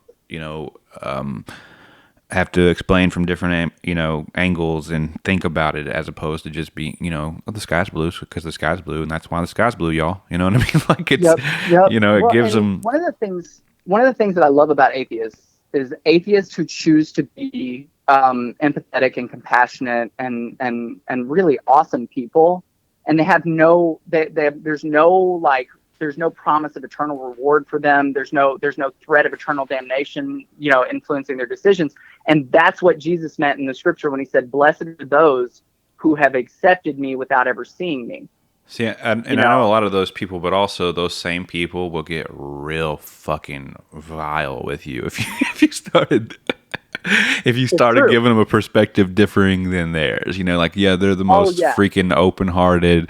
We're just here to love and not be messed with, man, and don't impress us. And then the second that because I've been in there, and it's you don't know what the hell you're talking about, idiots. Oh yeah, it's a very condescending religion. It is very condescending. Very condescending. They're every bit as condescending as like the most condescending Christian. 100%. And it is like the Republic. It's the hardcore Republican versus the hardcore Democrat. Like they're literally the same person at some point. Yeah. Like it's the line like we were talking about earlier. Are. Where's the line where they become the same fucking thing? And that's what I tell people all the time. I'm like Republicans and Democrats as politicians. When I'm talking about politicians, not people who vote Republican or Democrat. I don't blame any common person for anything that's going on in this nation. It's all driven down from the top. But when you look at Republican and Democrat politicians, both sides are equally trying to take rights away from the opposite demographic. And, it's a tug of war. And the constituents consistently vote in favor of losing their own rights just to get at the other side. Yeah, and that's the problem is that you're trying to think about it as if like most of these people I think are with the same level of, awareness as yourself sometimes, and and you're like, we're all voting libertarian, right? And then you're like, how many people voted for Kanye? There's Literally, how many people voted for Kanye? Like, what are we doing? You know? Well, how sad is it when people want Kanye like more than they want like either of the other like options? Oh, I forget how wild Buffalo is sometimes, Bro, dude. do you ever come back ever? I haven't been back in a long time, man. I haven't been back in a hot minute. I need to come make a trip out. I think my dad was telling me a while back when I was talking to him that my mother's been like doing chemo treatments again and like radiation stuff, and Yeah. so you know. Are you cool with everybody down here? I mean, so my family's it's a weird situation because they were really not supportive of me getting married to my wife, Mm-hmm. and they were kind of so unsupportive that I kind of just stopped talking to them for a while. I hear you. So we kind of like it's a weird like we maintain like contact with each other, but like it's very superficial. So one thing Yeah, no, I definitely feel like that's kind of like what's gone down with as well. Yeah. Like I feel like they feel awkward about the way they behaved. Yeah, now they don't know how to. Right. They don't know how to fix it. Problem is, and I mean, like, that's on you now because they're not gonna develop that. No, they're not going to cultivate that magically in the last stretch of their life. No. You know? It's like they're gonna need at least one more lifetime to like figure that lesson out. It sucks on that's on you too. Yeah, you're like, damn, you know. Yeah, well, yeah, because you know it's like I don't know. You know, it's like it's weird when you like have to be more mature than your parents. You know what I mean? Yeah. Like it's a weird situation to be in. It's a weird deal growing up. Like it's a weird deal. Yeah, it really is. It was, and it was weird for me growing up too, because like I would take the lessons that my dad was teaching and I would apply them in these wildly different ways than he expected me to, right? And so I would come home and my mom would be like, well, were you talking to this like girl at school? Are you friends with her? And I'm like, yeah. And they're like, well, I heard she's a witch, so I don't want you talking to her anymore. And I'm like, well, like, number one, that's a rumor. There's like 20 billion rumors going around Buffalo at any one given time. I was like, so I'm not going to not be friends with somebody based on a rumor. Number two, like, aren't you teaching me to be like a light, like under the earth? Like, don't you want me to be the salt? Like, shouldn't I be like reaching out to these people and be like the light of Christ to them? And they didn't know how to respond to me. And number three, she's not really a witch. She's a seventh grader in Buffalo who wears dark eyeliner. Seventh grader. Yeah, exactly. Like, yeah, maybe she's practicing some Wiccan rituals. Probably Who not. cares? You know. Yeah. You know, I was practicing magic in high school through the lens of Christianity. So I was doing chaos magic without even knowing I was doing chaos magic because of the whole like Star Wars Jedi thing. And when I was in eighth grade, James Whitmire gave me this book called Christian Wisdom of the Jedi Masters. And it would get, bro, this book, man. It's book, not a great you book. were like, oh my God, this book was built for me. It was made for me. It was like Dick Staub, the author, was like just speaking to my soul, Jesus. You know. And it wasn't even a good book. Like his Star Wars references sucked. But like he only had like I think A New Hope and Empire Strikes Back to go off of at the time, so he was just spitting, dude. And he also assembled like mantras, prayers, and all these different like wisdom from these like ancient mystics and Gnostic masters and like Rosicrucian people, like all these people that were not mainstream Christians back in the day. You know, they were not accepted by the mainstream. And so I read this whole book, dude, and it was a powerhouse for me at that time. It was the same year that Knights of the Old Republic came out. And that was the first video game that I stayed up all night playing. And that video game was all about questioning the official narrative that governments and religious institutions give you. And that was like that was a whole seed that just like totally just like sprouted and blossomed up into like anarchist rebel that I am now. Yeah. Like, my parents would blame James, not the witchy girl that I was hanging out with. Right. She's actually goes to church now, and she's a mother. Right? Yeah, exactly. Or whoever. I don't even know who you're talking about, but yeah, I can only imagine. But yeah, that's interesting. Statistically speaking, you're right. Yeah. Statistically speaking, you're right. If Texas was any part of the Bible Belt, it would be the buckle. It'd be the buckle. It'd be golden too. Yeah. So. Do you want to talk adoption for 2 seconds? Because that's an interesting. I'm sorry? So do you want to talk adoption for 2 seconds? Because that's like an interesting thing. Like, how did you find out you were adopted? Oh, so I mean, I was aware of the adoption You're like, I was process all the 12, time. bro. I'm like, oh, never mind. No, Okay. I was almost 3. But I have memories. So what happened was my biological mother was drinking and driving with me in the car, and I don't mean she'd had like a few drinks, like, and then got in the car. I mean, she had the steering wheel in one hand, the bottle of Jack Daniels in the other, and this was like 1990. So I was sitting in the passenger seat, no car seat, holding the Coca-Cola Chaser. I'd say that's usually like almost acceptable for back then. So she had to really be fucking Bro, up.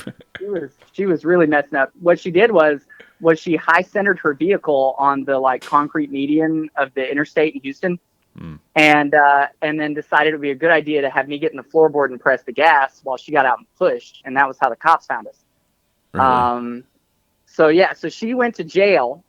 She got arrested, and I got to sit in the tow truck and ride back to the jailhouse / courthouse. I remember getting to sit in the judge's seat. I remember when we walked in the building, my mother was on the bench inside the building, and they were trying to get her cuffed to the chair. She saw me and she started fighting them. And then I don't remember going back to the people that she was staying with, probably because they weren't good people. But then she called my adopted parents, who were pastors of the church that she'd been up to, when they were back at the upper room. And they came down and drove down to Houston and picked me up because she didn't feel like I was safe there. No way. So they picked me up. I was just supposed to stay with them while she was going through her court stuff. And then during the course of all the court proceedings, I don't know if they convinced her or if she decided on her own, but she decided that she wasn't able to take care of me and decided to like go through with letting them adopt me. So then we went through the adoption proceedings. I remember sitting through the adoption proceedings with my little Batman action figure. I was a fan of Batman before I had memories. And then, yeah, I was adopted. Wow. Yeah. Yeah, I remember getting interviewed. Go ahead. Yeah, I remember getting interviewed by like social workers and stuff like that, all kinds of stuff. Wow. I didn't know if they went through like adoption agency or like, or if they, because I don't remember them ever doing that with anybody else, like fostering kids or anything like that. But I did always know that you were adopted, but like whatever that means, I feel like a lot of people were kind of like, afraid to ask me about stuff. Like they thought I might be like sensitive about it. Yeah, I think it's like a touchy thing probably, like, I don't know. We don't want to. It can be for some people. I've always been an open book about it because I've always known, I was adopted. It's been a part of my life. So it's part of my story. Like I don't hold it against my biological mother. She was going through whatever she was going through. Do you ever, have you seen her, reached out to her ever, anything like that? I haven't. I've tried to find some addresses for her. I found like 3 different addresses. And then I lost them because I was sitting there. I was sitting there like, I don't know, man. I don't know if I want to like send out 3 different letters to like 3 different addresses and not know. It's like, are you my mommy? Dude, estranged family is a weird thing to do. And it's so probably weird. A lot to unpackage, but like. And I don't know how she's been doing since then. She might be dead by this point for all I know. Like I have no clue. It's like it's weird. And my ideal life for her would have been that she was able to like get back on her feet, and like live well. Yeah, hopefully that happened. Statistically speaking, that's not likely.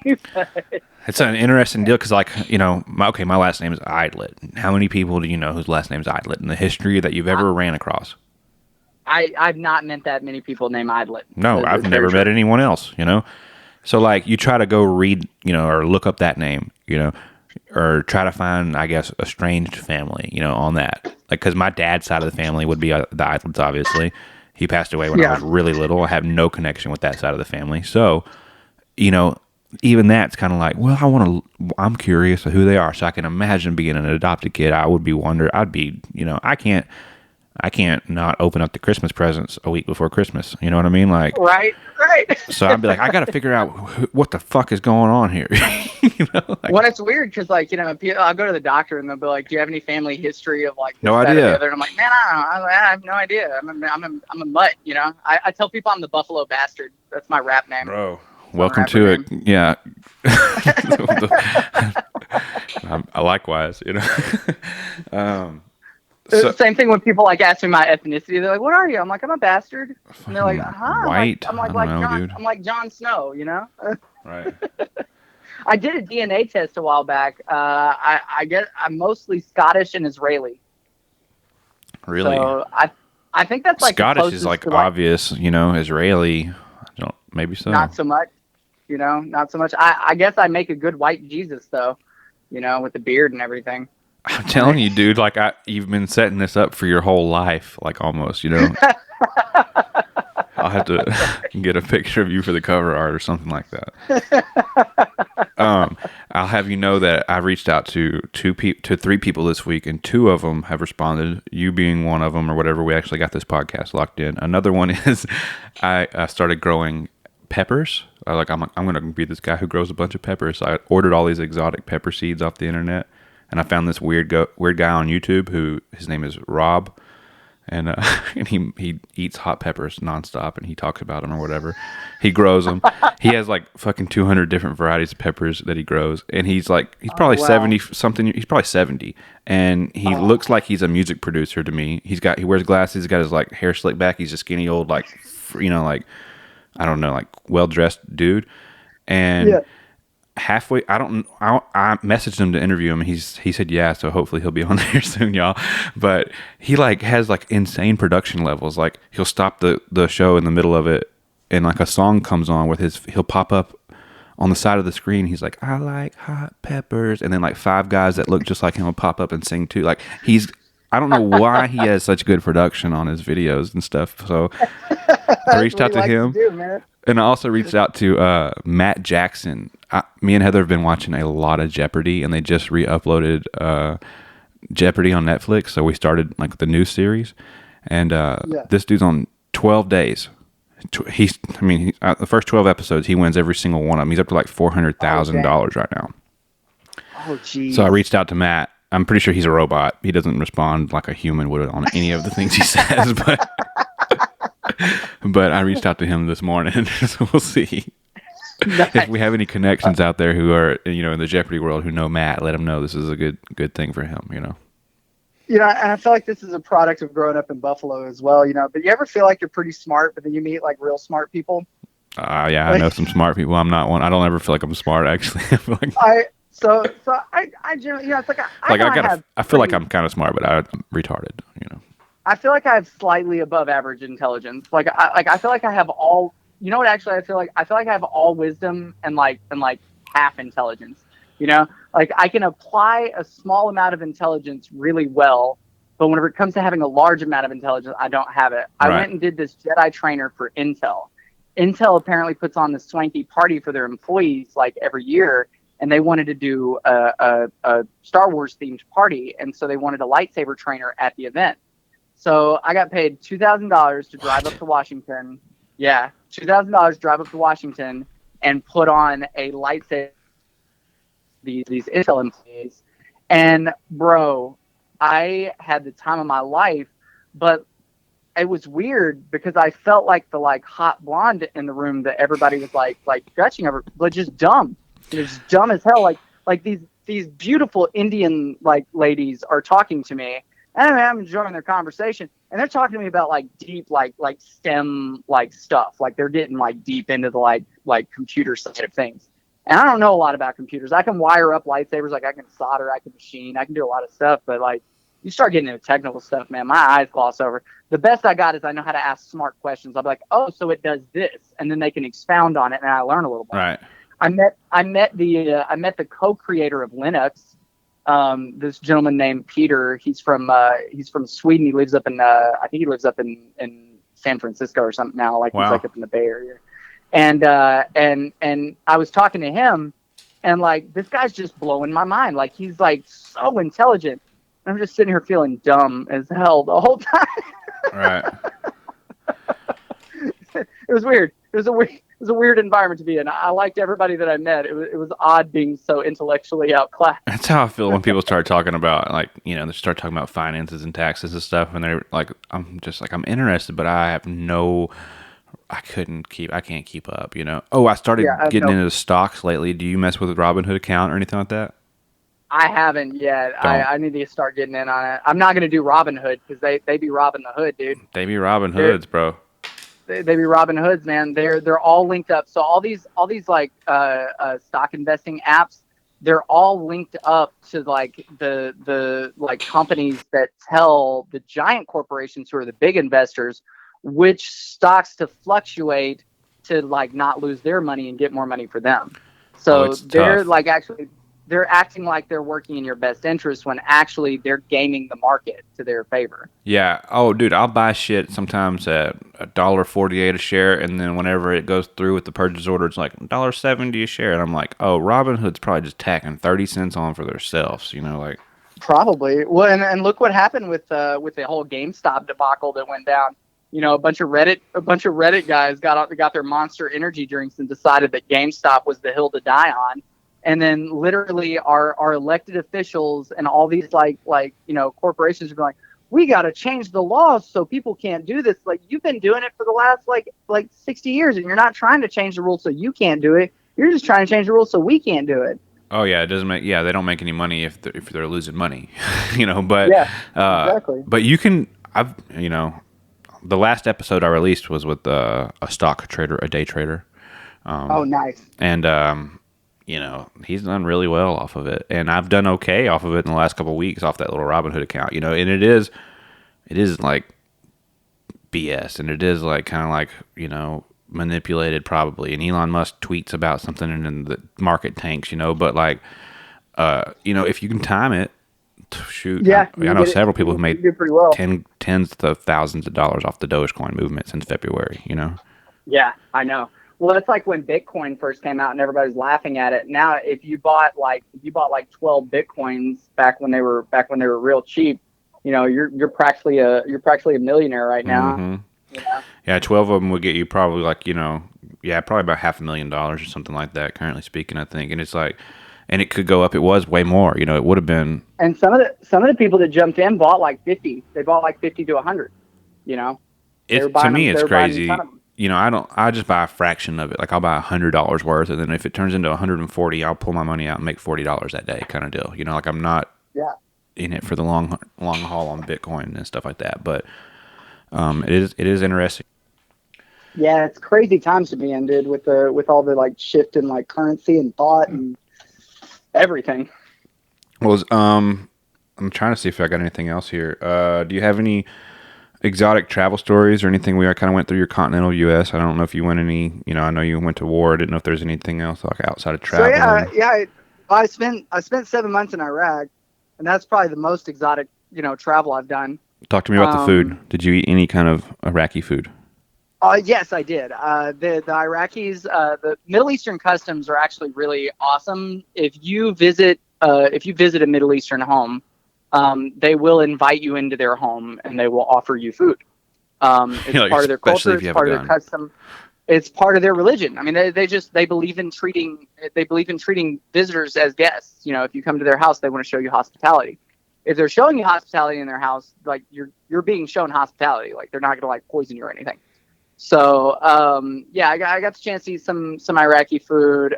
There are a lot of like flatbread, goat, stuff like that. That sounds cool. I mean, I love trying other people's food. I love meeting people from other cultures. One of my favorite people when I was in Iraq was one of our interpreters. His name was Mark. He was from northern Iraq, and he was the only interpreter I'm pretty sure wasn't trying to kill us. Really? On the DL. Yeah, I'm pretty sure. Yeah, there's lots of sandstorms in Iraq and in Kuwait. Matter of fact, when we got to Kuwait, we were delayed going out by a week because of all the sandstorms. So one day we're out on our fob in Iraq, and this monster of a sandstorm just rolls in out of nowhere. And I mean, like, you can't see your hand in front of your face at like noon, type of sandstorm. And like the interpreters minus Mark were like, "Hey, we gotta go." And we're like, "Where the fuck you gotta go in a sandstorm like this?" And they're like, we gotta go. So they go get in their car and they go. And then one of the infantry squads that was doing a patrol around the outside of the fob finds an IED right in the pathway where they left out of. Whoa. And Mark was the only one that wasn't with them. Wow. The fuck? They left Mark too? So, yeah. They left Mark too? They left Mark too, man. They were hoping Mark was going to get diced as well. Jesus Christ. No, Mark was a good guy, man. We had so many conversations. We had conversations about spirituality. We had conversations about, the political climate. He was always trying to get me to come back and visit northern Iraq. What is something that he was really interested in about the United States? That he would always be like, what about this? So, mostly like I feel like he really loved his country, and he didn't like what he saw happening to it, and he felt that helping the U.S. was the best way to protect his people. And a lot of people that live in northern Iraq are Christians, so they'll support America whenever America comes over, because a lot of times, absent any intervention, the Christians in Middle Eastern areas tend to be the ones that get treated like Muslims here, you know. So, you know, he really loved Iraq. He talked to me a lot about northern Iraq. He would tell me how beautiful it was. He'd be like, northern Iraq is not like this shithole down here. Up there we have trees, mountains, we have rivers. It's beautiful. Yeah, that's cool. That's what I love about traveling is I love to go see all the different stuff and to be, you know, check this little area out and try their food and stuff. But really, it is the people that you run across, because that's what it's affected it. Like, you run into like cool people, you know, either they're traveling too, or just like you said, a guy named Mark from northern Iraq that you probably would never talk to otherwise. You know, like, it's just cool. I sat next to a dude from West Sussex, which is like, I think, you know, like south of London or whatever, kind of on the coast. And I sit next to him for an entire trip between Houston Airport and London Heathrow Airport for like a long time, you know. And he had what is it called whenever multiple sclerosis, maybe, where they had to carry some canes up front, you know, like 2 canes usually, you know. He had that, and he had the whole aisle to himself, and he was chilling, and like we were like kind of apart from each other. And he talked the whole time. Like, I never would have got to talk to this dude from West Sussex. And now, honestly, like, if I ended up going over there, I'd probably message him, you know, and be like, "What's up? Let's go get a beer," you know. So my best person that I've ever sat next to on a flight. I was coming. I think I was going to Minnesota for a lightsaber competition. So because I do competitive lightsaber dueling, and I sat next to this guy, and it was this really, really old gentleman. He was a very much older gentleman, and I sit down next to him, not thinking anything. And I love meeting interesting people on flights, though. So I always hope I sit next to somebody that's good to talk to. So he starts talking to me, and we get to talk, and we're just back and forth conversation. And then he starts telling me about how he's been a freelance photographer for his whole life. He shot for National Geographic a lot and been all over the world. Tells me his whole life story. Tells me about how he was like womanizing in everywhere from like the Amazon to like Cuba, Havana, like everywhere, dude. Like, he was just picking up women and taking shots at animals and sleeping in nets suspended above the trees. Like, dude had a crazy life story. Tells me his whole life story, and I'm sitting there just listening and all. I mean, like, I'm enjoying the whole thing. I don't even care if he's lying to me, you know. And then he's like, I'm heading to California. He goes, and I'm going out to Yosemite. He goes, for one last shoot. He goes, you know, my health's taking a dive, and he goes, this is probably the last chance I'll get to go out and just take pictures. And the way he was talking made me feel like he was going out to Yosemite to like spend his final days. Like, he was just like, I could die anywhere. I could die in a hospital bed, but I'm just going to grab this camera and go out to Yosemite, and somebody will find my body and this camera next to it, and my pictures will be insanely famous, you know? Maybe so. And he didn't say that out loud, but that was just the energy that I got from what he was talking, like what he was saying. Yeah. So I think that dude was going out to Yosemite to just like take pictures and die. Be with the bears. Bro. That's cool. I met a very similar guy. He worked for Getty Images, and he shot all these like tribes and stuff, and like, you know, like places where they don't see white people, you know. They all like a literal tribal people, you know.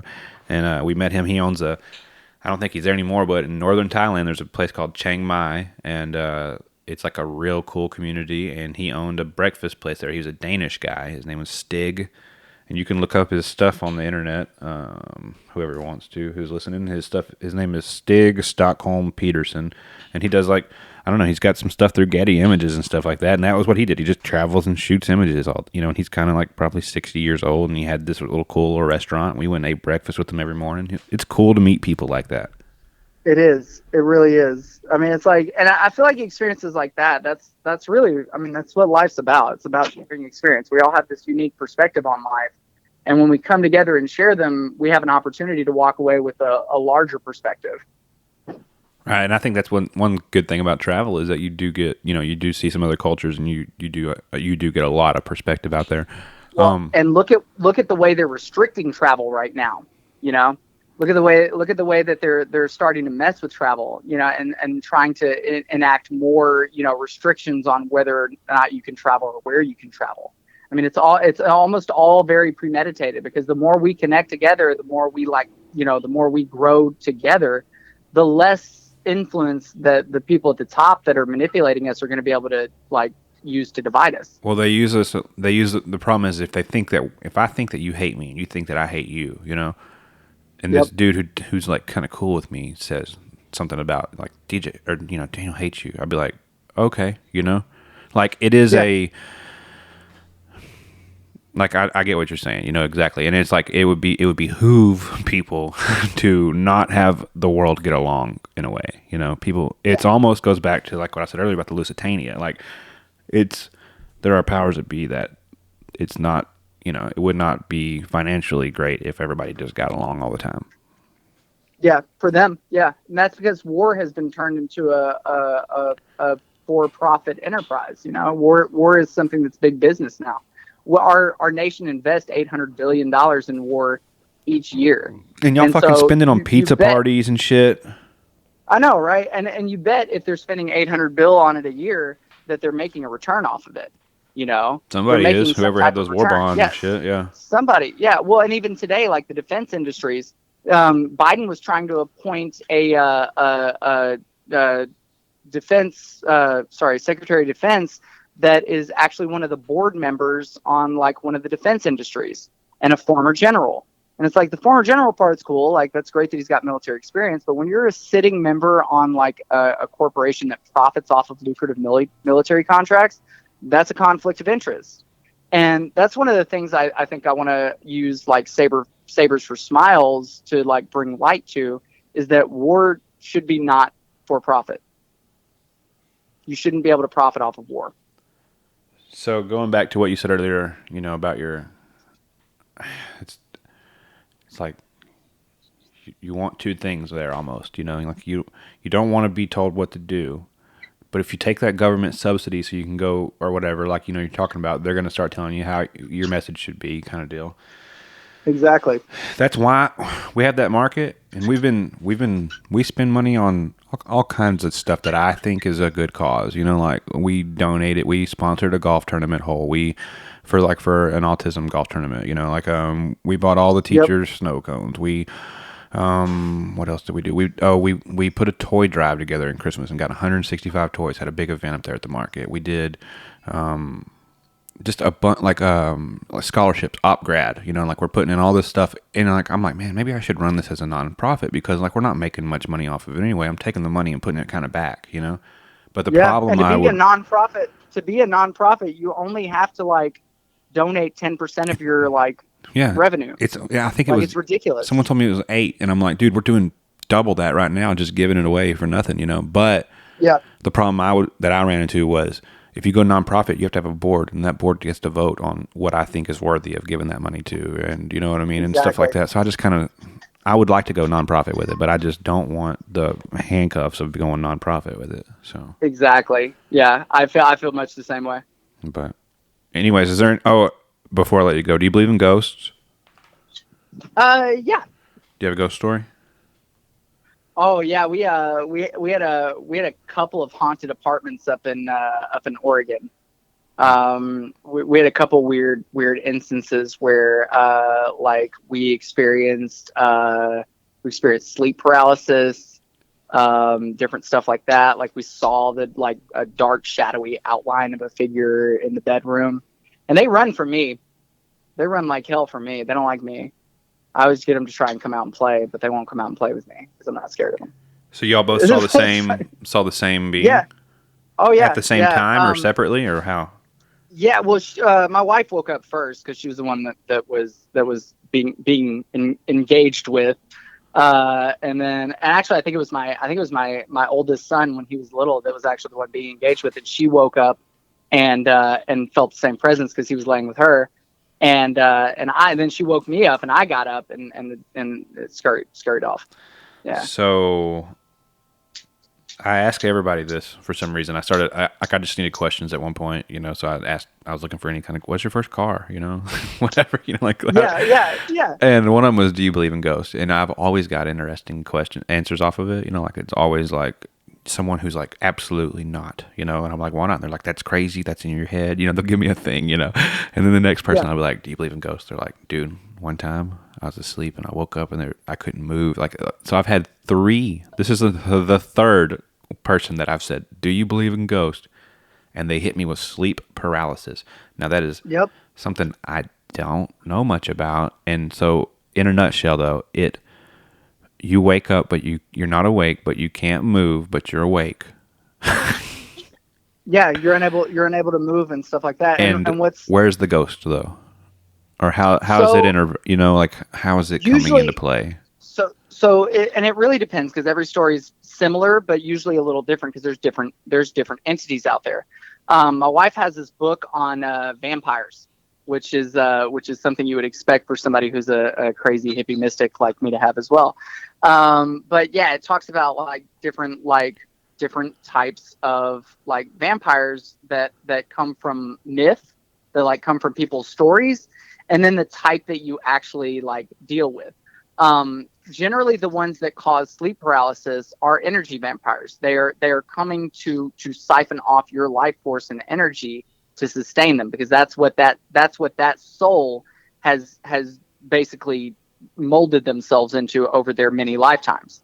Is an entity that cannot sustain itself with its own energy, so it has to siphon off somebody else's. That's interesting. And you'll actually experience energy vampires in regular people. Do you ever have a person that every time you talk to them, after you're done, you feel really drained and just exhausted, or maybe irritable? Yeah. They just leave you in a different state of mind. Those people are energy vampires. They're siphoning off your energy. A lot of them don't even know they're doing it. Some of them are intentional. Do you know that they say that you're an average of the 5 people you hang out with is what Yes. I get into all these self-help kind of, or get her done entrepreneur books, and all these people who are very highly successful or whatever, and they say that, the law of 5 or whatever, or average of 5 people, you're an average of the 5 people you hang out with the most. So some of those people are for sure freaking energy suckers. I didn't look at them. I'm not looking at them from the perspective of the vampires, but it is like an exhausting thing where they drain you, Yeah. And then, and so what you do then is you just move them out of your average, you find someone else who doesn't make you feel that way and is excited about whatever the deal is, Well, yeah, and for people that you have to interact with, not people that are maybe in your daily life, but people that in your life that you you see them every day, or there's somebody that you interact with on a professional basis. There are barriers that you can work on, in the spirit realm. That's what the Bible talks about when it talks about putting on the armor of God, right? There's metaphysical, rituals that you can go through to up your energy barriers, and a lot of them just entail bringing awareness to the fact that you have an energy body, that you have an aura, and that you're actually in control of it. You can actually tell your aura what to do. You can tell your aura to block a certain type of energy. You can tell your aura to accept certain types of energy. Yeah. I'll tell you a good example of this. When I was working at this kickboxing studio, the one of the owners, or the owner's wife, she was running the place for a while, and she was unbearable to deal with. She would run customers out of the place. It was horrible. And so it was awful being with her on shift, and she would just sit there and try to micromanage everything you do, even though she didn't know anything about what your daily processes were. So I started doing this practice called setting up mirrors. And so what I would do is I would visualize. I would use my imagination to visualize myself putting mirrors all around this lady, facing inwards toward her. So she's just in like Doctor Strange's the mirror dimension, You make them see them for themselves, and that they never do that for me. I encased her in this magical, invisible case of mirrors that I was visualizing myself, and just went on about my day. And I could see, almost immediately, her getting really upset that the energy she was trying to project towards me wasn't hitting me. It was just all bouncing around in there with her. And then she got exhausted with it and ended up leaving me alone. And then I didn't have to deal with her anymore. because she didn't want to mess with me. And some people would me personally, I'll just sit here and die inside while I deal with you for fucking Yeah, exactly. Yeah. And years. I used to be that way. I used to just be like, okay, well, like, I'm just going to be the light of Christ no matter what. No, you're supposed to love yourself too and have good boundaries for yourself. Don't let people treat you like garbage. So you put up with what you have to put up with in life, So like when you're a kid and the teacher says shit to you and talks shit to you, you're like, okay, I got to put up with that. I can't. He's the teacher, or whatever, And then at some point, I found myself, I don't work for anybody but myself. We don't. Our bills are manageably low. We've went the opposite route of most people by trying to get the golden handcuffs. We've done the opposite. We've been like, how do we cancel all the TV shows? Whatever the deal is. Yeah, exactly. Get out of it. So I've came to this position where there is not much social leverage over me, or I don't need to. It's kind of what we were talking about earlier. I don't need to kowtow. You know what I mean? Yeah, I'm kind of getting to that point too. And I mean, it's such a great feeling. It's beautiful, but it's dangerous. Is my point, because that's not a good attitude to have. But it's something that you can have. You can realize that feeling and have that feeling, but you don't want to leverage that feeling all the time. So whenever someone comes up to me and asks me a special request, I'm like, I don't have to fucking do that. No, we do it how I want it around here. Like I said, and then if I did that to every sender there, eventually I'd be totally happy because it'd be exactly how I wanted it, but there wouldn't be a motherfucker there but me, So I'm trying to work on myself in some of these regards. It's a constant evolution of self, basically. Yeah. It's such a balance, and that's the thing. It's like with everything in life, there's always a balance. It's like there's a time not to kowtow, and then there's some times when it's like you should kowtow. It's hard to figure that line out for me right now. Man, and it's not. I don't feel like it's easy for anybody because life is so complex, and every interaction is so unique to it. And I don't need you, but I do need you. I think I got a good lesson in it. Because I kept trying to talk about it. I don't want to hold you forever, but I kept trying to talk about it to people that, I'd be like, man, what is this? Like, again, my friends who, are on this kind of thought level or whatever, I'd be like, what is it? I don't want to be that way. I want to fix this little attitude I have about the world. What is it? What is it? I just don't need anybody. I think it's just that I don't need anybody. And if I don't need anybody, then I'll kiss my ass kind of deal, And if I had to work my ass off to get here, then why ain't you, or whatever. Yep. And then I'm literally asking for a reason to need somebody, almost going like, I don't need anybody. Why would I need, And then, dude, find myself, we have a 6-week-old baby. We just had a baby. And I find myself in the hospital for 5 days after she gets there, with jaundice, with a murmur, with fucking bruising on her face from the forceps, couldn't. It was a crazy long delivery that lasted 5 days after that in the hospital. Her on a billy board, putting her on this little Bill Rubin, looks like a blue surfboard, and her strapped to it. I'm so sad for that experience, man. Well, dude, it was a kind of a beautiful experience because now we're home, everything's good, whatever. But in that moment, man, trust me, I needed some people. You know what I mean? I needed the doctor to come in and tell me something. I had this moment. I'm like, man, okay, like. Wow, like I don't know, it was an epiphanal moment of like leverage it's not all about like, maybe financial leverage or whatever the thing that you felt like was your handcuffs or whatever, but like, man, no, you do need some people. Right now you need these people to know exactly what they're doing and to explain it to you in a way that you feel better. Like you're needing to be kowtowed now. You know what I mean? Like it was a good moment to have, and she's fine now. She's she's 6 weeks old, 6 weeks old and fine, but that first 4 or 5 days sucked.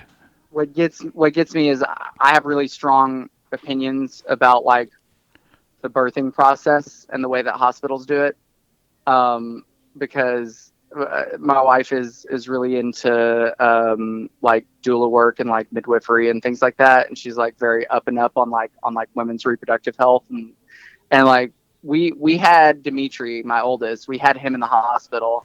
And the experience was so bad, we did home births with the next two. Really? I don't even want to have it. I mean, labor was screw going to hospital. Freaking intense. Screw going to hospital. But a lot of times, did they induce her? Yes, because she had They gave her high Pitocin. blood pressure, so they gave her so get Pitocin. this. Yeah. So get this. Pitocin makes labor like 10 times more painful. So Elizabeth had Pitocin with Dimitri. They told her that she needed to be induced. She didn't actually need to be induced. A lot of times, even when they're like, oh, her blood pressure's high, unless there's actually like preeclampsia going on, they don't actually probably need to induce. Now, that being said, everything worked out fine. Like, your baby's healthy, and that's great. But the like way that doctors approach like labor and delivery, they approach it like it's a medical emergency and not a life event. And that's, in my opinion, one of the like big problems with like Western medicine and labor and delivery, and why the United States has one of the highest like infant maternal mortality rates out of any developed country. Bro. Especially like you said, you said your baby was bruised by the forceps. Yeah, they couldn't get her out. If a doctor touched my baby with forceps, I would punch them. Okay, so yeah, okay, that's what I probably would have told you a week before that, dude. But then we're I would sitting in punch this them. room, and they're fucking. We've been at it for literally at the pushing stage for 3 hours. Pushed 1, 2, 3, 4, 10. You know, Yep. It's 21 hours since they started fucking getting her the Pitocin. You know, and yeah. they're like, there's a team of 5 women in there, and they're screaming and trying to get this going. And the doctor says, okay, you're not doing anything with these pushes at this point. We're either going to have to give you emergency C-section or go in there and get her with the forceps. Or she said, And you guys chose the forceps. or she said, she didn't even, honestly, she said, or help you out, is what she said. And then they're like, well, help me out. I'm fucking standing on the corner here trying to, whatever, you know, like, I don't know, trying to figure out what the fuck's going on. Anyways, then they start yanking out these pry bars and forceps and shit. And I'm like, no, we don't need to do, okay, what are you going to, your baby's stuck in here. You know, it was just, I didn't want the forceps, trust me, dude, but they yanked her ass out of there. I know how they do it. We had a similar thing where like we had like a specific birth plan coming into the hospital, and one of the things was we wanted to delay the cord clamping. We wanted to let the cord finish pulsing before we cut it. And the reason for that is because the baby's born with only like what? How much blood? No idea. My wife's right here. I'm fact checking. Oh. A cup of blood, I'll say. Baby, a third of their blood's still in the placenta when they're born. And so you let the cord finish pulsing.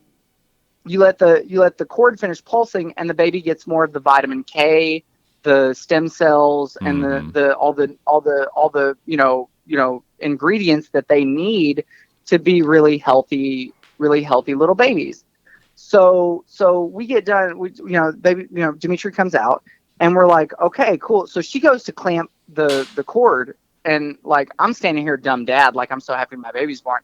Like I'm like, hey, don't clamp the cord. But she goes to clamp it anyway. Our doula that we had in the room actually slapped the doctor's hand and was like, no, don't clamp the cord. And we were so lucky to have somebody else in the room that like knew what they were talking about, that could advocate for us. Because when you're in the room and the doctor's sitting there going, this is an emergency and we need to move now, like you don't know what to do. It's really hard to look at them. You don't know what to do.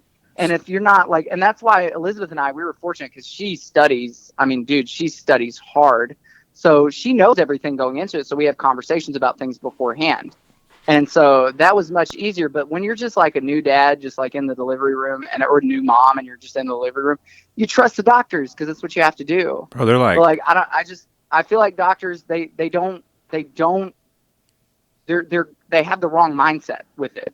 So it's one not thing, that they're not doing things good or that they don't want the baby to be healthy. They just have the wrong mindset. They're there to do a job, you know, and it's the same thing as like the lactation nurse or whatever. Like, you know, they wanted to do, you know, breastfeeding specifically. Well, after 3 days, I don't really care what she does. I want her to get some nutrients in her, you know what I mean, or whatever. Like they have their jobs and they're looking at it from their perspectives.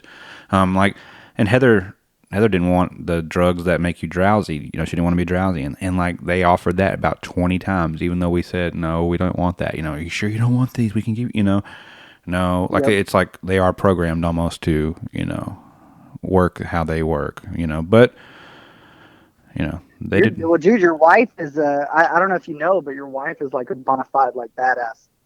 Oh, right? It was pretty intense, dude. I told her, I was like, I have a newfound respect. I'm like, if it came down to, my mom said this, I was telling my mom this, but she came up with this quote, or she said this. It was like, if if it was up to the men to have the second child, there'd be a world full of only children or something like that, you know?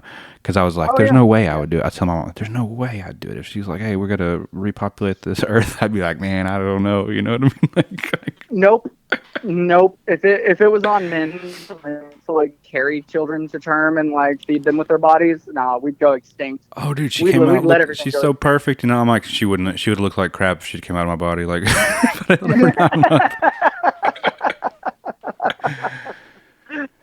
Well, dude, it's good talking to you. Do you have anything that you want to promote, or anything that you want to? Do you have a website, or put, you know, your Instagram, or anything you want to send? What if there's a Star Wars geek out there?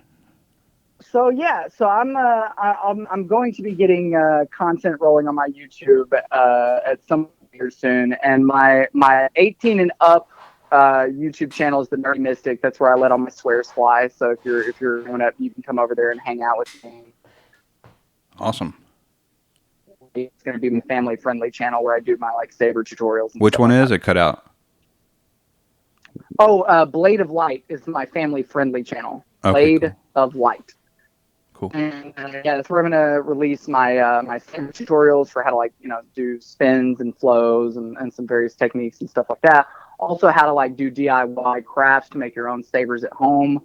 And then, which speaking of which, I have some sabers that I think that you would enjoy carrying at your farmer's market, if you're ever interested, that you could have for pretty, you know, that you get for pretty low cost. Okay. We'll talk. They're just like training sabers. Sweet. So yeah, and then so yeah, if you guys want to check out those channels, that'd be a great place to come and engage. Also, I'm on Instagram, Daniel Lane Official, and then on Facebook as well. You can check out my Put Daniel on Star Wars page, which I haven't posted anything on in far too long. Awesome. If you come back to Texas, holler at me. Oh, dude, I will. Yeah, I really need to make a trip out there. It really needs to be sooner rather than later. And when I come out, I'll definitely hit you up, man. All right, man. Well, thank you for having me on, dude. It was great to talk to you. Yeah, you too. We'll see you later. All right, have a good one. All right, guys, thanks for tuning in. That was the episode right there. Be sure to hit subscribe wherever you listen to this thing at. If it's on YouTube, Spotify, Apple Music, podcast, whatever, wherever you listen to this at, hit the subscribe button, share it around, tell your friends. And a big shout out to Daniel for sitting here and giving us the time to explain the difference between good and evil and how to tell everything apart. Like I said, he's always been the ultimate social justice warrior, and I mean that as a compliment. If you want to reach out to him, it's at Daniel Lane Official on Instagram, or put Daniel in Star Wars on Instagram. And if you want to get a hold of me, it's at MadeInTXPod, or everything else is at Steve Idlet if you want to reach out to me anywhere. So hit me up. Peace.